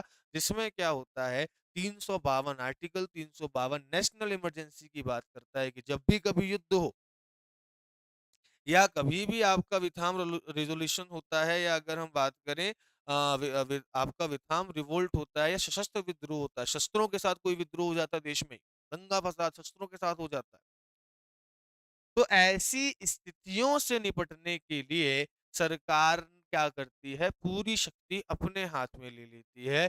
इस समय कुछ फंडामेंटल, कुछ मौलिक अधिकार हमारे क्या हो जाते हैं, समाप्त हो या सस्पेंड हो जाते हैं, निलंबित हो जाते हैं। उन मौलिक अधिकारों का हम प्रयोग नहीं कर सकते, और भी बहुत सारे उसमें प्रावधान होते हैं जो हम जब इमरजेंसी का चैप्टर पढ़ेंगे तब इनको हम देखेंगे। तो अभी ये जो संघात्मक व्यवस्था है ना, कि केंद्र के पास अलग शक्ति, राज्य के पास अलग शक्ति, जब आपातकाल लगती है तो पूरी शक्ति एक ही के पास आ जाती है, किसके पास, सेंट्रल के पास आ जाती है। वैसी एक स्टेट इमरजेंसी होती है कि केंद्र सरकार के द्वारा दिए गए निर्देशों का पालन अगर राज्य सरकार ना करे, या राज्य सरकार की जो संवैधानिक व्यवस्था है वो समाप्त हो जाए, तो वहां पर केंद्र क्या कर सकती है भाई, अपनी संवैधानिक आपातकाल या कॉन्स्टिट्यूशनल इमरजेंसी या राज्य आपातकाल लगा सकती है। और ऐसे ही आर्टिकल 360 जो है वो फाइनेंशियल इमरजेंसी की बात करता है। इसके बाद अगर हम बात करें तो त्रिस्तरीय सरकार की बात हुई है हमारे संविधान में। त्रिस्तरीय सरकार कैसे, कि सबसे ऊपर अगर हम बात करें तो केंद्र में क्या है भाई, आपका केंद्र सरकार, केंद्र के बाद कौन सी सरकार होती है, राज्य सरकार होती है, और राज्य के बाद अगर हम बात करें तो क्या होती है भाई, आपकी स्थानीय सरकार भी होती है ना, क्या होती है, स्थानीय सरकार भी होती। तो ध्यान रखिएगा कि अगर हम बात करें तो थ्री टायर गवर्नमेंट मतलब तीन स्तरीय सरकार है। केंद्र के मुद्दों से बटने के लिए केंद्र सरकार है, उसके बाद सेकंड लेवल पर राज्य सरकार है, और उसके बाद सबसे नीचे लेवल पर आपकी लोकल गवर्नमेंट है, जिसमें ग्रामीण क्षेत्रों में पंचायत हो गई, और शहरी क्षेत्रों में जो नगर पालिका, नगर निगम है, ये सारी चीजें हो गई।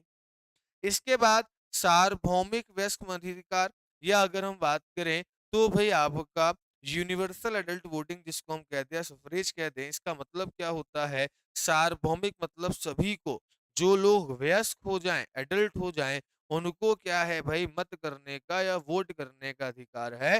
तो भारत में अगर हम बात करें, इसका मतलब ये हो गया कि ऐसा व्यक्ति जो क्या हो भाई, 18 प्लस हो, ठीक, क्या हो, 18 से ज्यादा जिसकी उम्र हो, तो ऐसा कोई व्यक्ति जो क्या हो भाई, आपका 18 प्लस हो, क्या हो, 18 प्लस हो, और भाई वो भारत का नागरिक हो, उसको क्या होगा भाई, ध्यान रखिएगा, वोट देने का अधिकार होगा। ठीक, तो ध्यान रखना, उसको क्या होगा भाई, वोट देने का, वोट देने का अधिकार होगा। ठीक, किसी भी जाति, किसी भी धर्म, किसी भी मूलवंश, इन आधारों पर कोई भी भेदभाव उस व्यक्ति के साथ नहीं किया जाएगा। तो इन पॉइंट्स को ध्यान रखना।